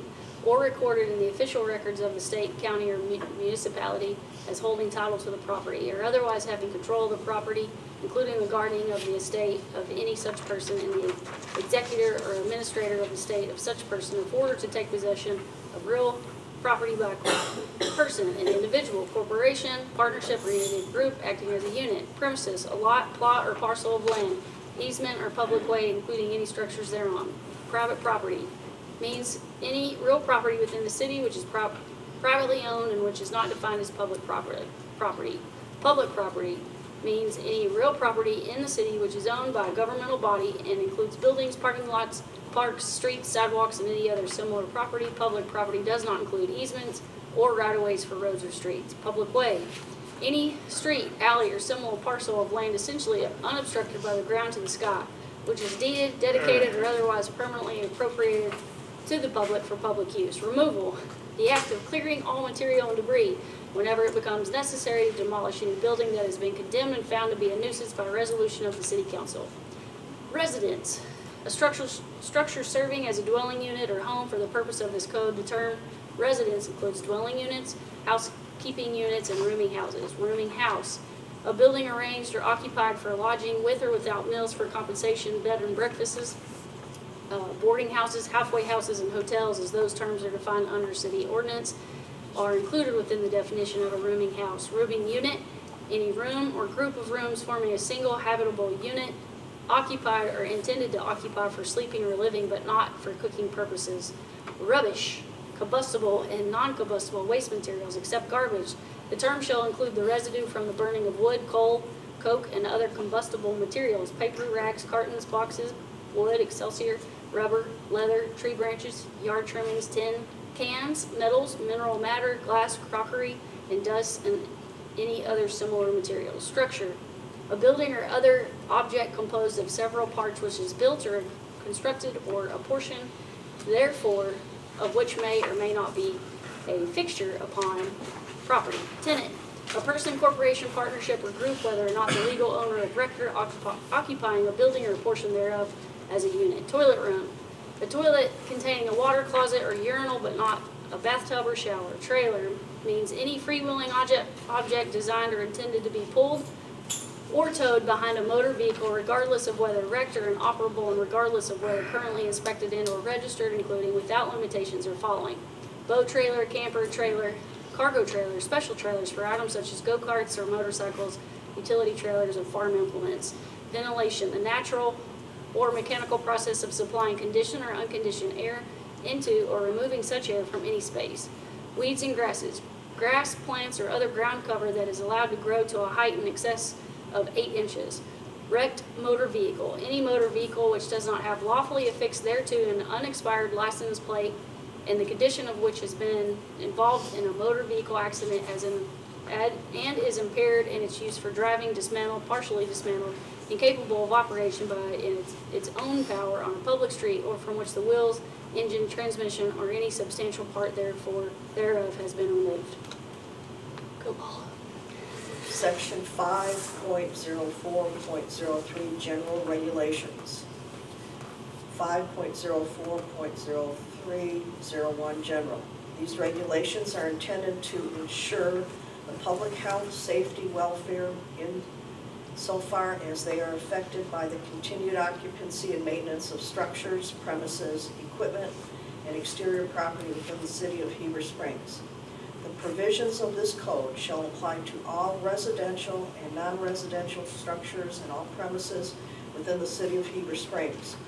Where different standards or requirements are imposed in the Heber Springs ordinances or in any technical code adopted by the city, state, or other governing jurisdiction, the most restrictive standard or requirement shall govern.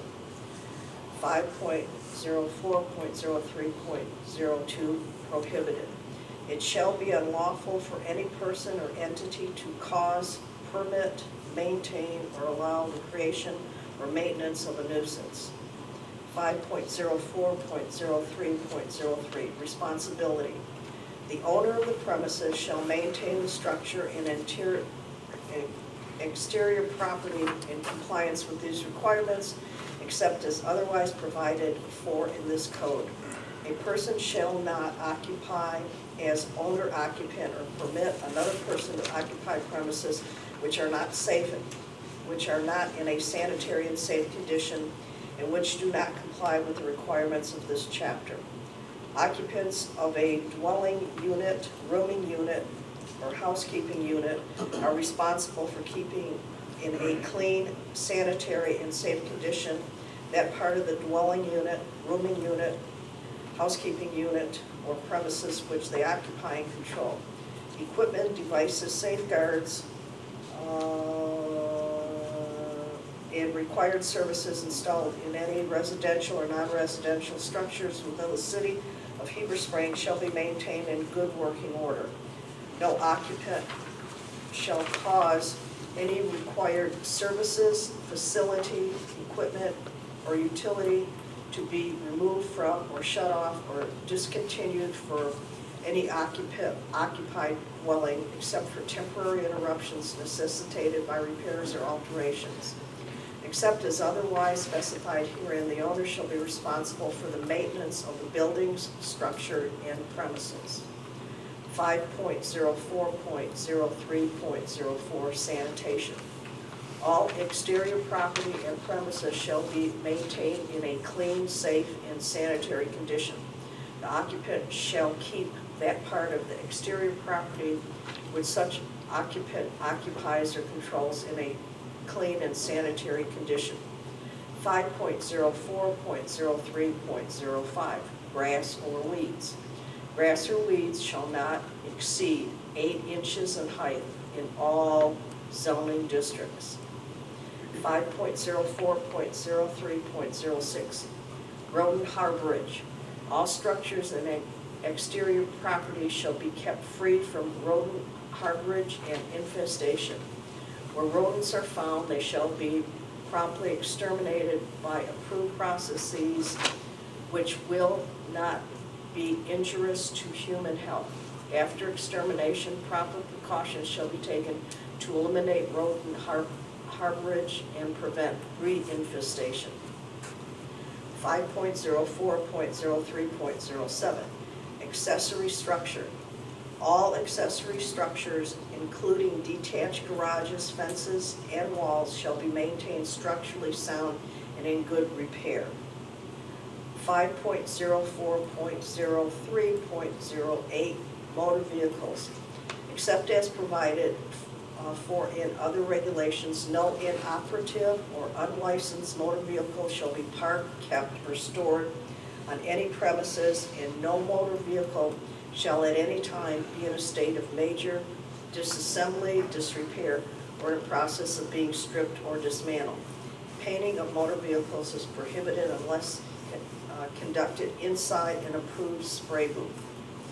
Storage of inoperable or abandoned vehicles. No person shall park, store, leave, or permit the parking, storing, or leaving of any motor vehicle and/or trailer of any kind which is wrecked or inoperable, whether attended or not, upon the private property within the city, except as allowed by the following exceptions. 1. Any subject item parked or stored within a building or enclosed garage on a private property. 2. Any subject item held in connection with business enterprise lawfully licensed by the city for servicing and repairing of subject items and properly zoned, operated in an appropriate business zone pursuant to the zoning ordinances of the city. 3. Subject vehicle within a carport that is being actively repaired on at least a weekly basis. Subject vehicles and its parts, when not being repaired, shall be neatly and completely covered with an opaque cover. 4. Inoperable vehicles deemed inoperable only due to not having current vehicle license plate or license registration tag may be stored in a covered carport. 5. Inoperable vehicles may be stored on private property when provided with a fitted and maintained cover designed for such vehicle. 5.04.03.09, authorize removal of inoperable motor vehicles. Fire marshal or code enforcement officer shall have the authority to remove inoperable motor vehicles on private property 30 days after written notice has been affixed to the subject item. Such notice shall state that the subject item is a nuisance and order whoever has an interest in the subject item to remove the item from the property. If such nuisance is found upon private property, in addition to foregoing notice, a copy of such shall be placed on the residence or business. The presence of such subject items on private property is hereby declared a public nuisance, which may be abated in accordance with the provisions of this code. Any inoperable vehicle sitting on city streets can and will be removed immediately at owner's expense. Exception: a motor vehicle of any kind is permitted to undergo major overhaul, including body work, providing that such work is performed inside a structure or similarly enclosed area designed and approved for such purposes. 5.04.03.10, swimming pools, spas, and hot tubs. Swimming pools, hot tubs, and spas shall be maintained in a clean and sanitary condition and in good repair. Please see Arkansas Code annotated 5.14.54.901. 5.04.03.11, exterior structure. The exterior of a structure shall be maintained in good repair, structurally sound and sanitary, so as not to pose a threat to public health, safety, and welfare. 5.04.03.12, rubbish or garbage. All exterior property and maintenance and premises of every structure shall be free from any accumulation of rubbish or garbage. 5.04.03.13, disposal of rubbish. Every occupant of a structure shall dispose of all rubbish in a clean and sanitary measure by placing such rubbish in approved containers.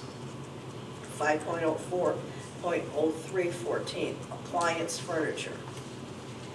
And similar equipment not in operation shall be discarded, abandoned, or stored on premises outside of any enclosed structure such as storage shed, or accessory building. Next.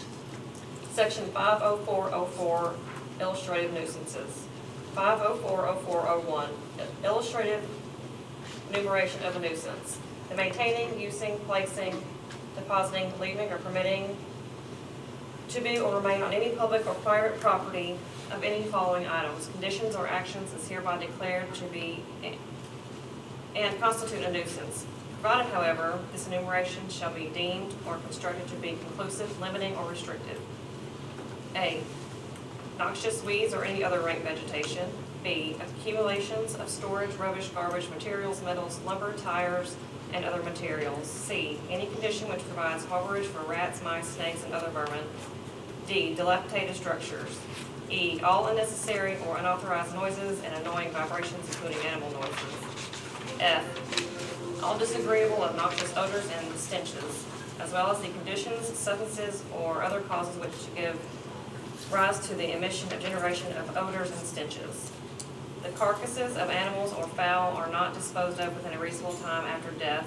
The pollution of any public well or cistern, stream, lake, canal, or body of water by sewage, dead animals, creamery, industrial waste, or other substances. Any building, structure, or other place or location where any activity which is in violation of local, state, or federal law is conducted, performed, or maintained. J, any accumulation of stagnant water permitted or maintained on any lot or piece of ground. K, dense smoke, noxious fumes, gas, soot, or cinders in unreasonable quantities. Graffiti, inoperable or abandoned motor vehicles. The use of tarps, canvas, plastic, oilcloth, sheeting, and other similar materials as fencing or to shield or enclose any structure, including without limitation openings for windows, doors, walls, roofs, garage doors, or carports, except when temporary necessarily to perform repairs or under a properly issued building permit. 5040402, uncut weeds, grass, and other unsightly and unsanitary articles. All property owners and occupants within the municipal boundaries of the city of Heber Springs are required to cut weeds and grass, remove garbage, rubbish, and other unsightly and unsanitary articles and things from their property, to eliminate fill-up or removal stagnant pools of water or any other unsanitary thing, place or condition which might become a breeding place for mosquitoes, flies, and germs, harmful to the health of the community, for specific requirements related to the maintenance, for the required maintenance of grass and weeds. 5040403, nuisance structures. Any building or other structure which is in such a dilapidated condition that is unsafe or unfit for human habitation, or kept in such an unsanitary condition that it is a menace to the health or safety of people residing in the vicinity thereof, or presents a more than an ordinarily dangerous fire hazard in the vicinity where it is located, shall constitute a nuisance. 5040404, unsafe structures. An unsafe structure is one that is found to be dangerous to the life, health, property, or safety of the public, of the occupants of the structure, not providing minimum safeguards to protect or warn occupants in the event of a fire, or because such structure contains unsafe conditions due to lack of abandonment or lack of maintenance, or unsafe equipment, or is so damaged, decayed, dilapidated, structurally unsafe, or of such faulty condition or unstable foundation that partial or complete collapse is possible. 5040405, unfit structure for human occupancy. The structure is unfit for human occupancy whenever the code official finds that such structure is unsafe, unlawful, or because of the degree to which the structure is in disrepair or lacks maintenance, is unsanitary, vermin or rat infested, contains filth and contamination, or lacks ventilation, illumination, sanitary or heating facilities, or other essential equipment required by this code, or because the location of the structure constitutes a hazard to the occupants of the structure or to the public. 5040406, unlawful structure. An unlawful structure is one found in whole or part to be occupied by more persons than permitted under this code, or was erected, altered, or occupied contrary to law. Section 50405, additional remedies. 5040501, authorized abatement. If the owner or any lot of other real property within the city shall neglect to refuse or remove, abate, or eliminate any condition, violation, or prohibition of as may be provided in the code after having been given a notice of violation within 7 days' notice in writing to do so by the appropriate city official, the city is hereby authorized to do whatever is necessary to correct the condition, including but not limited to entering upon the property and having such weeds, rank grass, or other vegetation cut and removed, or eliminating any unsanitary and unsightly condition, or causing necessary repairs to be made and charging the cost thereof to the owner of such premises, which shall constitute a lien thereon. The above mentioned 7 days' notice shall be calculated by counting the first day of the 7-day period as the day after written notice is given to the owner, by counting every calendar day, including weekends and holidays, and by establishing a deadline to the following above required actions as 11:59 p.m. on the 7th day. Condemnation shall follow the procedures established in section condemnation of Article 1. The city reserves the right to secure a priority cleanup lien pursuant to ACA 14-54-901. Next. 5.04.05.02, vacating of unfit or unsafe structures and utility services. Any dwelling or dwelling unit declared as unfit for human habitation or unsafe by the City Council of Heber Springs as so designated and placarded by the fire marshal or code enforcement officer shall be vacated within 7 days after notice of such action has been given by the building official to both the owner and the occupant of the building. On the 8th day after said notice, the code enforcement department shall notify all utility services that no such services shall be provided to the dwelling or dwelling unit. After utility services are cut off, no further services shall be made available until a rehabilitation permit is obtained, or until the fire marshal or code enforcement notifies utilities that service may be provided to the dwelling or dwelling unit. 5.04.05.03 placarding. Upon failure of the owner or person responsible to comply with the notice of violation for a nuisance structure or equipment within time given, the fire marshal or code official shall then post on the premises or on defective equipment a placard bearing the word nuisance and a statement of the penalties provided for occupying the premises, operating the equipment, or removing the placard. 5.04.05.04 placard removal. The fire marshal or code official shall remove unfit for human habitation or unsafe structure placard whenever the defect or defects upon which the condemnation and placarding action were based have been eliminated. Any person who defaces or removes a condemnation placard without the approval of the fire marshal or code official shall be subject to the penalties provided by this code. 5.04.05.05 prohibited occupancy. Any occupied structure condemned and placarded by the fire marshal or code official shall be vacated as ordered by the fire marshal or code official.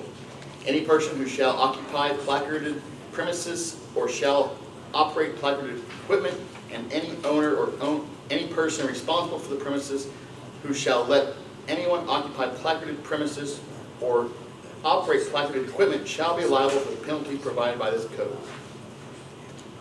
Section 5.04.06 condemnation. 5.04.06.01 keeping condemned structures prohibited. It shall be, and it is hereby declared to be unlawful for any person or persons, partnership, corporation, or association to own, keep, or maintain any house, building, and/or structure within the corporate city limits of Heber Springs, Arkansas, which constitutes a nuisance and which is founded and declared to be a nuisance by resolution of the City Council. 5.04.06.02 condemnation. Any such house, building, and/or structure which is found and declared to be a nuisance by resolution of the City Council will be condemned to ensure the removal thereof as herein provided. 5.04.06.03 notices. The fire marshal or code enforcement shall be responsible for publication, mailing, or delivery of all notices required to condemn structures. 5.04.06.04 prior notice of proposed condemnation. That prior to the consideration of a resolution by the City Council declaring any house, building, and/or structure as a nuisance, the owner or owners and any mortgagees or lien holders of such house, building, and/or structure shall be mailed written notification of the date, time, and place by the City Council that the City Council will consider said resolution. In addition, said notice shall inform the owner or owners and any mortgagees or lien holders of the right to be heard at the City Council meeting on the proposed resolution declaring such house, building, and/or structure to be a nuisance. 5.04.06.05 notice to unknowns, non-residents. To the owners and mortgagees and/or lien holders of any such house, building, and/or structure be unknown, or their whereabouts be unknown, or if they do not reside in Arkansas, and a copy of the written notice shall be posted upon said premises, and the city clerk or their designee shall make an affidavit setting out the facts as to unknown address, unknown whereabouts, and/or non-resident status of said owners, mortgagees, and lien holders. Thereupon, service of publication as now provided for by law against unknown and/or non-residential defendants may be had, and an attorney ad litem shall be appointed to notify such persons by registered letter addressed to their last known places of residence or business. 5.04.06.06 resolution information. That the resolution of the City Council condemning any house, building, and/or structure which constitutes a nuisance will include in said resolution an adequate description of the house, building, and/or structure, the names, if known, of the owners and mortgagees and/or lien holders thereof, and shall set forth the reason or reasons said house, building, and/or structure is or has been condemned as a nuisance. 5.04.06.07 posting.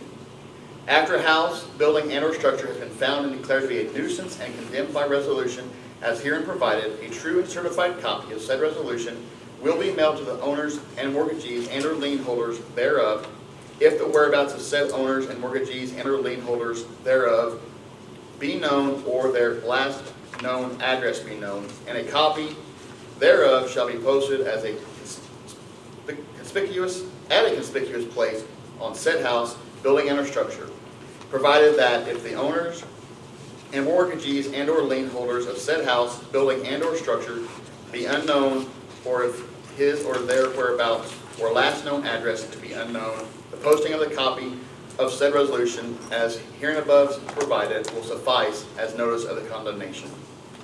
5.06.08, 5.04.06.08, removal. If the house, building, and/or structure constituting a nuisance has not been torn down and removed, or said ordinance otherwise abated within 30 days after posting the true copy of the resolution at a conspicuous place of said house, building, and/or structure constituting the nuisance, it will be torn down and/or removed by the fire marshal or code enforcement officer or his duly designated representative.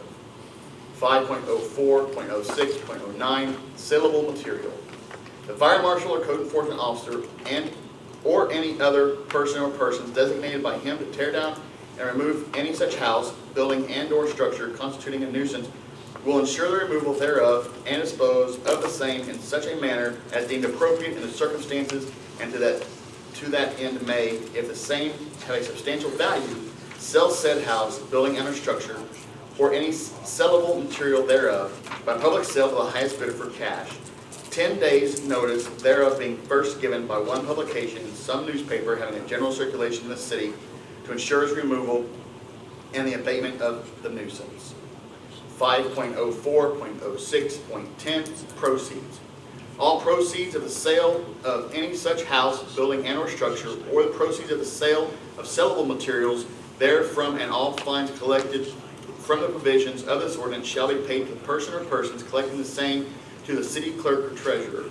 If any such house, building, and/or structure, or the sellable materials thereof be sold for an amount which exceeds all costs incidental to the abatement of the nuisance, including the cleanup of the premises by the city, plus any fine or fines imposed, the balance thereof will be returned by the city treasurer to the former owner or owners of such house, building, and/or structure constituting the nuisance. 5.04.06.11, liens. If the city has any net cost in removal of any house, building, or structure, the city shall place a lien on the property, the personal property, or real estate property provided by Arkansas Code annotated 14-54-901. 5.04.06.12, fine. A fine of not less than $250 nor more than $500 is hereby imposed against the owners of any house, building, and/or structure found and declared to be a nuisance by the resolution of the City Council 30 days after the same has been so found and declared to be a nuisance, and for each day thereafter said nuisance be not abated constitutes a separate and distinct offense punishable by a fine of $250 for each said separate and distinct offense, provided the notice as herein provided hereof has been given within 10 days after said house, building, and/or structure has been by resolution found and declared to be a nuisance. 5.04.06.13, judicial declaration.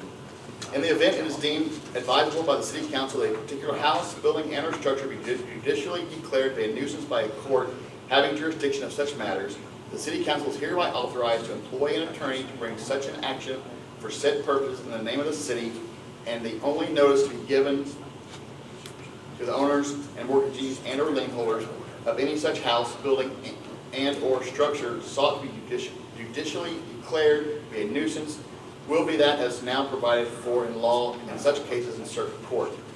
When any such house, building, and/or structure has been declared judicially to be a nuisance by a court of competent jurisdiction, a fine of $100 is hereby imposed against the owners thereof from the date said finding is made by the court and for each day thereafter. Said nuisance be not abated constitutes a continuing offense punishable by a fine of $100 per day. Section 5.04.07, emergency procedures. 5.4.07.01, temporary safeguards. Notwithstanding other provisions of this code, whenever, in the opinion of the fire marshal or code enforcement officer, there is imminent danger due to an unsafe condition, the fire marshal or code official shall order the necessary work to be done, including the boarding up of openings, to render such structure temporarily safe, whether or not the legal procedure herein described has been instituted, and shall cause such other action to be taken as the code official deems necessary to meet such emergency. 5.04.07.02, closing streets. When necessary for public safety, the fire marshal or code official shall temporarily close structures and close or order the authority having jurisdiction to close sidewalks, streets, public ways and places adjacent to the unsafe structures and prohibit the same from being utilized. 5.04.07.03, emergency repairs. For the purposes of this section, the fire marshal or code enforcement officer shall employ the necessary labor and materials to perform the required work as expeditiously as possible. Costs incurred in the performance of emergency work shall be paid by the city. The city shall institute appropriate action against the owner of the premises where the unsafe structure is or was located for the recovery of such costs. 5.04.08, section administrative procedures. 5.04.08.01, notice of violation. A notice of violation shall be written on standardized or letter form that shall include the following information. A, the name of the owner and or occupant if known. B, an address or description of the real estate sufficient for identification. C, a description of the violation or violations. D, a time frame to have the violation corrected, not less than 7 days.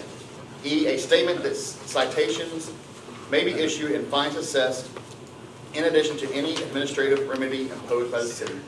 F, include a statement that the city has a right to cause repairs or demolition to be made and that the cost may be assessed against the owner and the property of the owner. And G, the information required by Arkansas Code annotated 14-54-903 if applicable.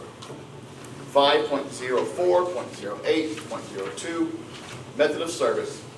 Any notice under this chapter, other than for emergency orders under section 5.04.07 hereof, shall be issued by any person authorized under Arkansas law and including without limitation Arkansas Code annotated 14-54-903, as may be amended from time to time by A, personal service, B, regular mail or certified mail, return receipt requested, or C, when the identity or whereabouts of a person is unknown, bi-weekly publication in a newspaper having general circulation throughout the city for 2 consecutive weeks.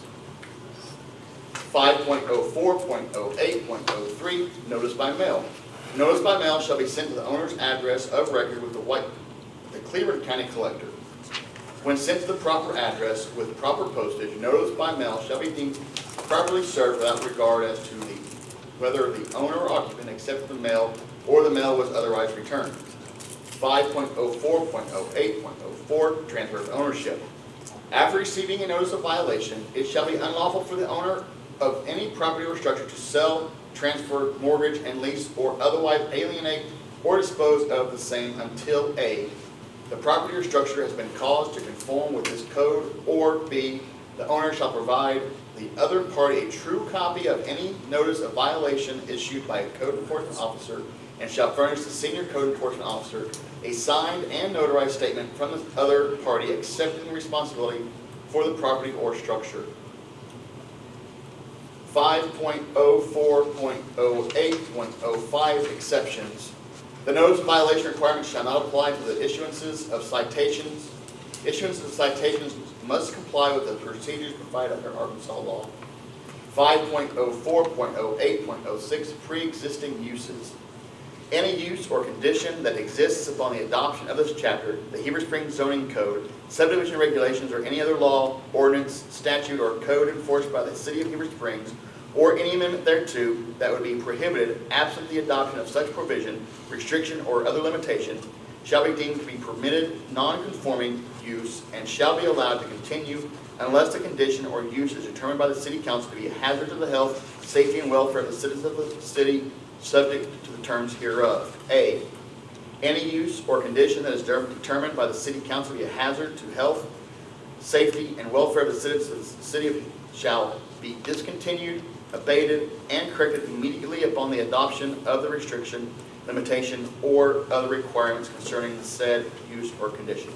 B, in the event that any use or condition should not be considered to be a hazard to the health, safety, and welfare of the citizens of the city of Heber Springs shall be discontinued, abated, and corrected within 6 months from the adoption of said limitation upon the use or condition. X. Nobody else? Section 50409 violations. 5040901, violations, assess the penalty. Any person, firm, corporation, partnership, association owner, agent, occupant, or anyone having supervision or control of any property in violation of this code shall be assessed the following fines.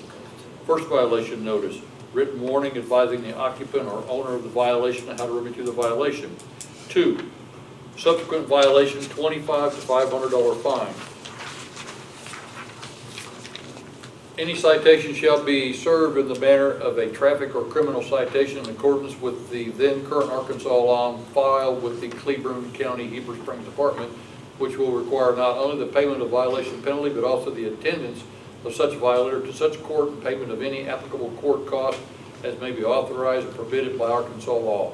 Offenses shall occur daily for so long as the offense is determined to exist. 5040902, violations declared to be misdemeanors. It shall be unlawful for any person, firm, or other entity to be in violation of any provisions of this code. Any person, firm, or entity is convicted of a violation of the code shall be guilty of a misdemeanor. 5040903, citation/affidavit for warrant. Code enforcement officers hereby authorized to issue citation to any person, firm, or entity in conflict or in violation of any of the provisions of this code. Issuances of citations and/or an affidavit for warrant must comply with the Arkansas Rules of Criminal Procedures. The Cleburne County District Court, Heber Springs Department shall have the jurisdiction over citations issued pursuant to this code, notwithstanding any other provision of law after a notice has been issued for a specific violation, directing an owner or occupant to eliminate a condition on the relevant premises. An additional notice for a subsequent violation of that specific violation within the same calendar year shall not be required before issuance of a citation. 5040904, any person after found guilty of a violation or after a plea of guilty or nolo contendere to a violation shall have those appellate rights granted under the laws of the state of Arkansas, U.S. Constitution, and Arkansas Rules of Criminal Procedure. 5040905, authorized abatement. If the owner of any property shall neglect or refuse to remove, abate, or eliminate any condition that is not in compliance with any premises, with any provision of the Code of Ordinance of the Heber Springs of the city of, Code of Ordinances of the city of Heber Springs, or is not or permitted use in the premises under the Heber Springs zoning code that is not otherwise permitted as an existing non-conforming use, having been given a notice or violation of other warning, the city may, upon 7 days advance notice, with such notice to be given to the record title owner of the premises, the city may take all actions determined by the city to abate, correct, and otherwise address the conditions referenced in the notice specified herein. The cost of any action undertaken by the city shall constitute a lien on the premises. The notice period referenced herein shall be calculated by counting the day following the date upon which said notice is placed in the United States mail for delivery, or by posting the said notice on the premises, whichever is later, and shall exclude holidays recognizable by the state of Arkansas and weekends. In the event that the condition referenced in the notice is not corrected within the time specified herein, the city shall take all actions to enforce the lien as provided in the Code of Ordinances, or as may be authorized by Arkansas Code 14-54-903, or as may be amended time to time. Section 2, any ordinance or parts of ordinance in conflict herewith are hereby repealed to the extent of conflict. of such conflict. Section 3, that the provisions of this ordinance are hereby declared to be severable, and if any section, phrase, or provision shall be declared or held invalid, such invalidity shall not affect the remainder of the sections, phrases, or provisions. Good job, Bruce, good job. So what does all that mean? It means anybody says we need to read that 3 times gets whooped. That should cover everything. Now, There are a few things in there that concern me. And we've been through this several times, I know. But when you start talking about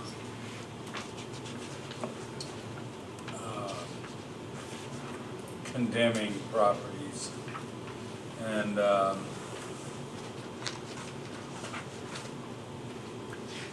condemnation.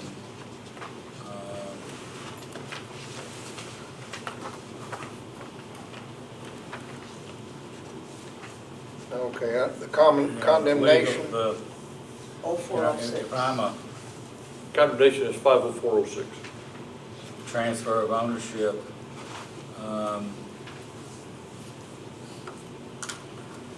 you know, that's going an awful long way. You know, I know we want teeth in this, and I know, and it's very, like I said, it's very in-depth. And just a few things that concern me as far as legalities of how far we should go.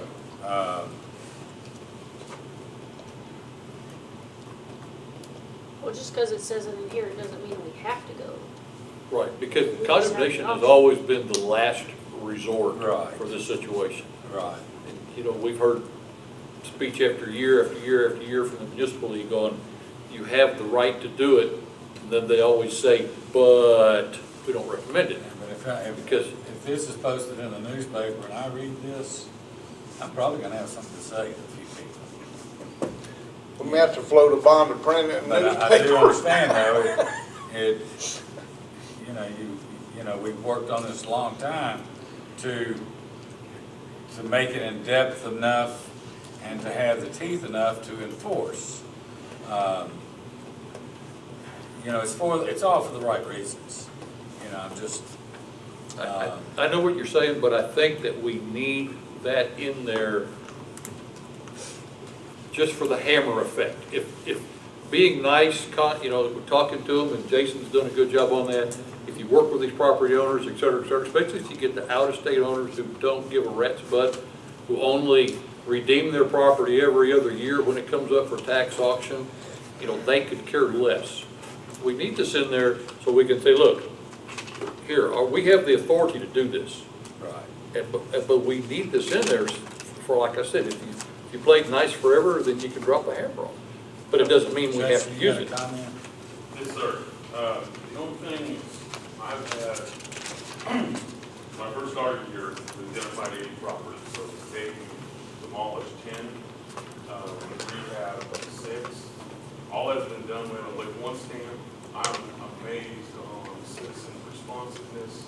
I think when I make contact, they know it needs to be done. When I say that they will work on an ordinance, it's kind of, they know that they're going to have to address it sometime.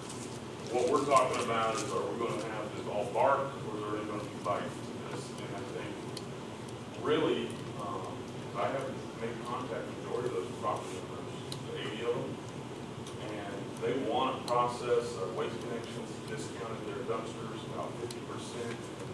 I think there's some momentum. We've identified some people that have heavy equipment that I've seen, you know, prices $8,000 and they look at 2 and 3 just because they want to work with the community. So I say, my recommendation is we leave it as it is. It is up to us. My intent is seeing how many of those 80 property that we can complete, knowing that there is an expense when we start getting to the legalities and when the properties, and maybe at that time we can see what the budget allows and say, hey, what I anticipate is creating what I call a hit list. Each one of you kind of identify a property in your board, high intensity target, we'll focus on that first, you can see where we're at. I'm not saying we're gonna start naming 80 properties right off the bat, so the way that it's being received, and it's how we deliver the message too. Knocked on doors, face to face, and we've been just really successful at that. But this is in line with cities all over, from what I see, and my interactions with neighbors in these properties.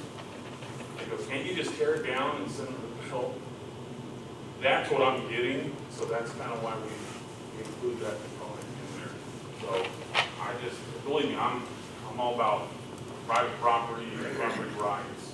I think that's just a right, kind of a last course scenario, especially in a city with first class, I think we're going to be in line with other counties in the city. So that's just my take on it. I appreciate it. Can I say something? Yes. I will tell you, of course, first of all, the reason this has draft on it is I had anticipated that the council would take it and discuss it and hash it and address everything in there.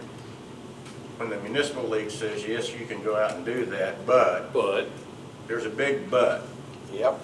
And that but is a federal lawsuit against the taking of somebody's property without due process. And you get into legal fees, you get into the federal courts, and that's the reason you don't see a lot of laws out there, cities and things having that. So I have a concern about that. I have a concern about the ability to go on private property with some of the wording in here. I'm not saying it is not real close to maybe what you want to do. But this is a very all-involved, all-comprehensive ordinance. I would encourage you all to look at it real close before you just adopt it, because all I have done, I'm not expressing an opinion on this, all I did is, I know that I think Jason and Doug wanted to put this together, and I told them, go get what you want, put it together, and I'll put it in an ordinance form. That's what I've done. So I think they had pulled this from other cities, as I understand it. Am I correct about that, gentlemen? Yeah. So it doesn't, just because it came from other cities doesn't necessarily make it go. You know, you want to think about what you're doing, because some of the things in there, for instance, one of the things it talked about, you can't sell the property if you have this deal in there. Well, how are you going to enforce that? And I understand what you're saying, Paul. I understand we want to be able to do something. Jason, I understand what he's saying too. It does no good to go out there and threaten to do something when you can't back it up. But when you're talking about taking people's property, and that's what we're talking about doing here, and Jason has said he's been very successful without this so far. I mean, he's done a wonderful job with what's been done just by cooperation. Now, if there's something out there that is truly a health hazard or something, there's laws that deal with that. But I would encourage you to sit down and kind of maybe have a little committee or something and really look at this hard, because there's a lot of things, there's definitely a lot of corrections that I need to make, just some typos. Because again, I didn't anticipate this being ready for adoption. I thought you guys would probably want to study it a little more. For instance, 8-inch grass. There's a field next door to me. When they bush hog it, it's still probably 8 inches tall.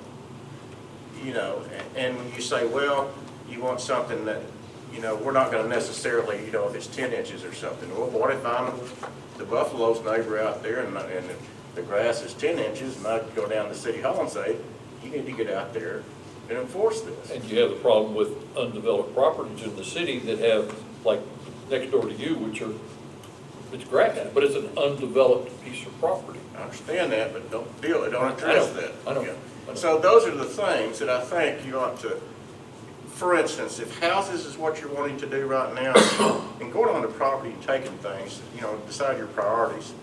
But you just really better be careful, because it may not be the first 20 of these that you do. But somewhere down the road, when you drag somebody's car off or something, that's going to be a Rolls Royce to them. And if a lawyer knows that they can recover attorney's fees in a lawsuit, they're a lot more apt to pursue that lawsuit than if not. So That's all I'm saying, folks. I think it's something you need to really, We need to revisit it. I think you need to study it a little bit. Yeah. Well, I'm gonna They've have to given you- use this as a guide. Absolutely. I mean, I have to use this as a guide. And is it reasonable? It can't be oppressive. It can't be discriminating. You know, what you do for one, you have to do for everyone. You can't Absolutely. do one thing to one person and then something else to another. So, yeah, I think we probably need to sit on it and dot our i's and cross our t's. And, I would encourage you to form a committee or something. well, we can have a workshop meeting on it Workshop. where everybody can put their input in and let's see where we wind up. Well, I know Doug and Jason and you, and I've read through many of them. It's not like we didn't try to pick out what was important, what was enforceable, you know, and not that, you know, Jason's gonna go out there and kick somebody's door in because their grass is too high. You know, I mean, it's like, you know, we don't write a lot of speeding tickets because we're trying to be compassionate and we're trying to make sure that it's the right thing to do, you know. Well, You know, you something don't I write a ticket noticed, for 2 miles. the city itself is in violation of the ordinance. Well, So, you know, like I said, I think we need to get together and everybody pick out something that's sticking them in the rear and let's work it over. I don't want to put something in there. I actually would feel sorry for somebody that had to enforce some of this. But I can see some people getting hot. Doesn't the municipal league have a publication that also addresses, sets out the state laws that address this? Yeah, I well, was thinking that the municipal league they would give us, on the ordinance, it's 1455-201 ACA. But I'll look through that big book and see what I come up with. it needs addressing. I agree with Doug, and I agree with Jason, I agree with all y'all, it needs addressing. But we need to look at it real close. I think we don't need to get into a situation where we can't back up what we're saying. Exactly. I mean, we all, in all of our wards, we got situations, abandoned cars, barking dogs, weeds. well, but that was the problem in the past too. Right. That it was so vague that we couldn't back up. So, you know, this has got the teeth in it to try to help back these guys up and enforce what we are trying to accomplish. You know, grass being 8 inches tall, that's at a residence, that's bad. But like the area next door to Terry, that's not offensive. Well, you know, we're not gonna go out there with I know. the, you know, ruler. I mean, Is Jason our code enforcer right now? Doug is code enforcement. Okay. Well, I've been doing the bulk of, getting out Jason's all been- the properties. He's mainly just been the planning and zoning portion of that, and then we work collectively on this. This was actually, if you look at our plan last year, with an 8-month process, we talked about, Mr. Lynn's methodology. Remember we put forward the COVID hit, we did have a scheduled meeting that we were gonna go in here kind of quick. We kind of put every component into the pot, and see which one we want to walk before we run, and then before just legwork and doing that. But main thing is the houses. I think we take care of the property first, maybe the cars and other stuff and people online, but a lot of times that could just the introduction and addressing the bigger issues. We just, there's on Search Street, burned out house right across the housing authority. I've watched countless kids coming in and out of a burned out house. And if I can't address it, it's probate, I need to board it up.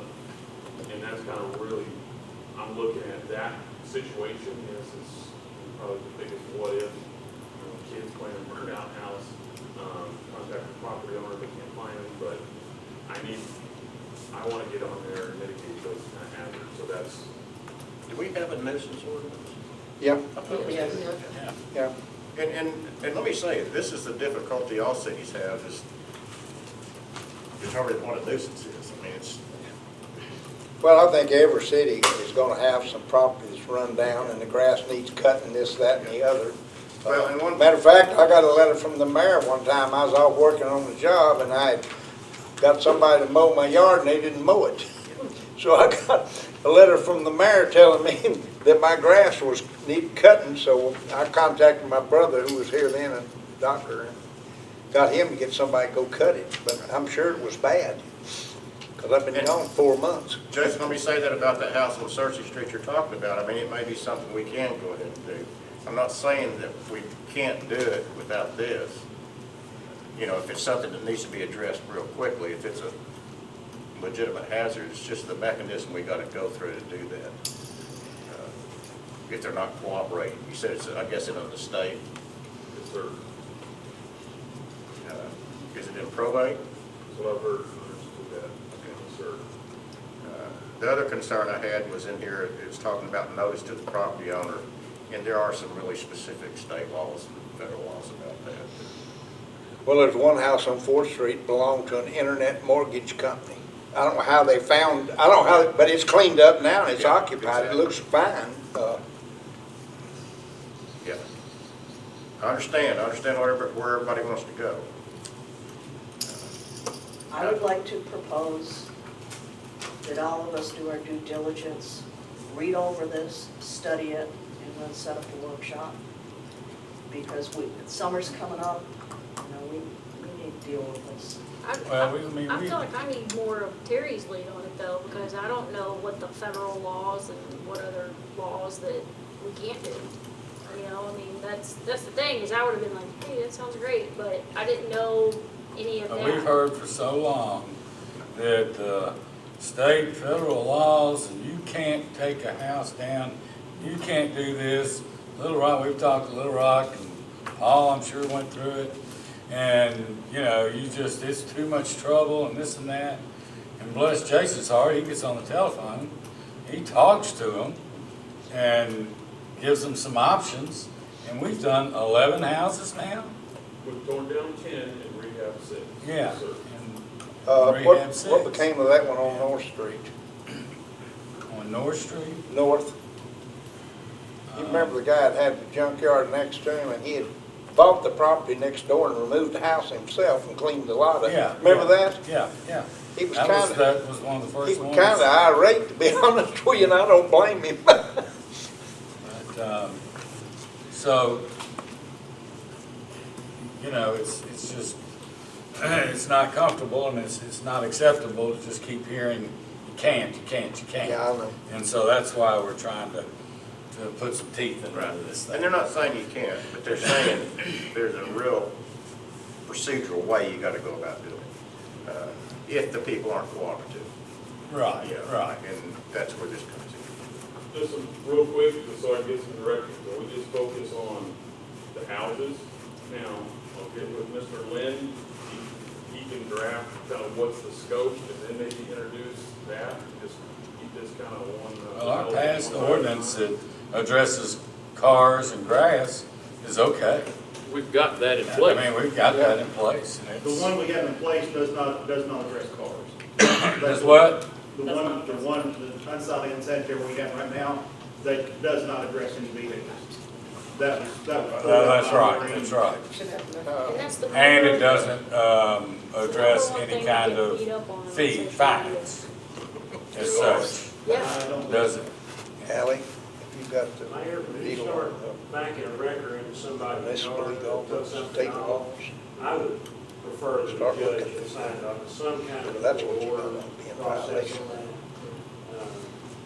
Because it's, when you start taking people's property, you get hairy real quick. Well, that's, I think we're, hopefully we're smart enough to know how, that we wouldn't do that, and we're not gonna go in somebody's backyard either.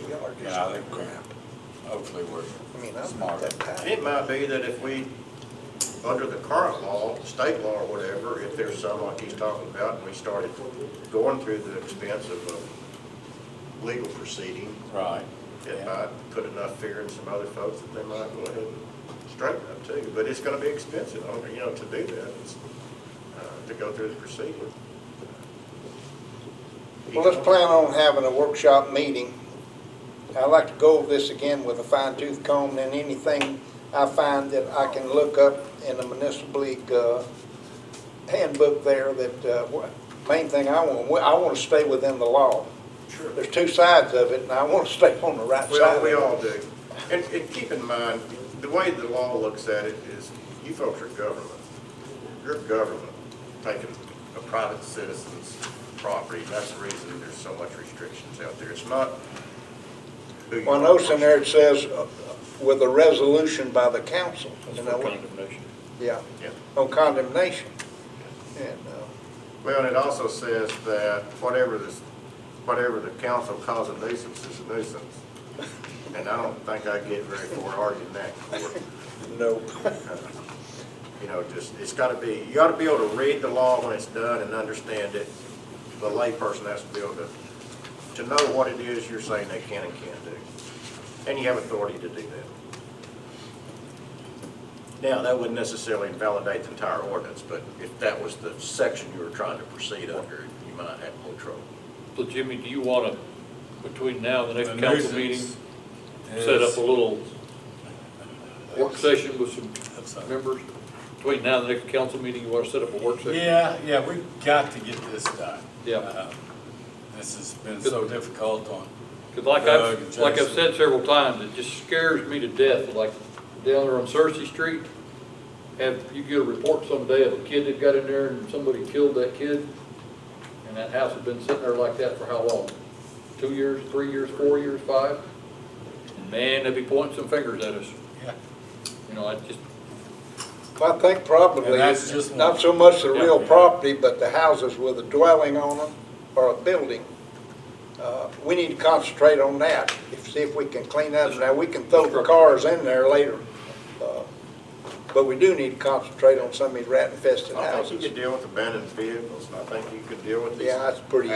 houses, you know. One across from the middle school. I think you can get to where you wanna go. Yeah, I've complained about that, Yeah. They have done a little bit of cleaning up. across from the Okay. school. Yeah. All right. Yeah. Jimmy, you got anything else for the agenda? Oh, yeah. Gee, thanks, Paul. I just wanted to let him have his time in the No, we've got, so we're gonna table this. We're gonna, our ordinance and then the next item is an open mic. Everybody got tired of waiting, so they're gone. We outlasted them. Announcements. The community center opens June 1st. Yay. Hours will be 8 to 3, But and, but between now and then, you're gonna get some determination. Hopefully, they'll let the kids play basketball, et That was cetera. today. Well, Oh. I'm saying, right, if we opened it today, you couldn't let them play basketball. So between now and June 1st, maybe they'll relax it a little more. yeah, we don't know what all activities will be allowed, but most everything's, it's gonna be open, and the aquatic center will be open. And then, we've got Maker's Market this weekend. So at the Courthouse Square. So excited to get that kicked back. Thank you, Casey. So, anybody else? Casey, rain, Friday, Saturday, Sunday? Oh, it's only There's a 20% chance on Saturday. Yeah. Okay, good. It's very small. Friday, the graduates parade, 3 o'clock. Oh, yeah, that's 6 right. o'clock. 6 o'clock. On Friday, This No, Friday? 6 o'clock. 22nd, What time? It's 3. 6. No, it's at 6. Yeah, I 6. believe, that's what they 3 told is me. what I was told. It's I changed. just talked to Ms. Dearborn today just to verify that it's gonna happen. Okay, Still it's on 6. 6 o'clock. I didn't know about that. I knew the Y'all grade was might need changed. somebody at the bypass making all those, telling those boats to go around. Seriously, at It 6 won't last o'clock. 45 minutes, you know. I mean, but 30 minutes, you're gonna have people stopped at that lot all the way up to 7th Street. No, I will deter. It's not gonna be down- long. Down Cersei Street. No, it's gonna go- Where's it gonna be now? It's coming down Coming down 11th Main Street. or 8th, no, it's coming Comes down down 8th. 8th Street, and goes to 3rd and back up. Okay. Up the hill, down the hill and back up the hill. We're going to- Everybody ready to adjourn? Want a motion? Oh, I was gonna tell, June 1st, Revive Heber Springs bought new banners, with the money that we've been fundraising, with like the new city logo on them that we'll put around the courthouse square, so, On the light pole. yeah, on the light poles. So That those looks should so be up. good. They said they should be in June 1st, so sometime first week or so of June. Wonderful. I'm excited to get them. Great. Move to adjourn. We have a motion? Second. Okay.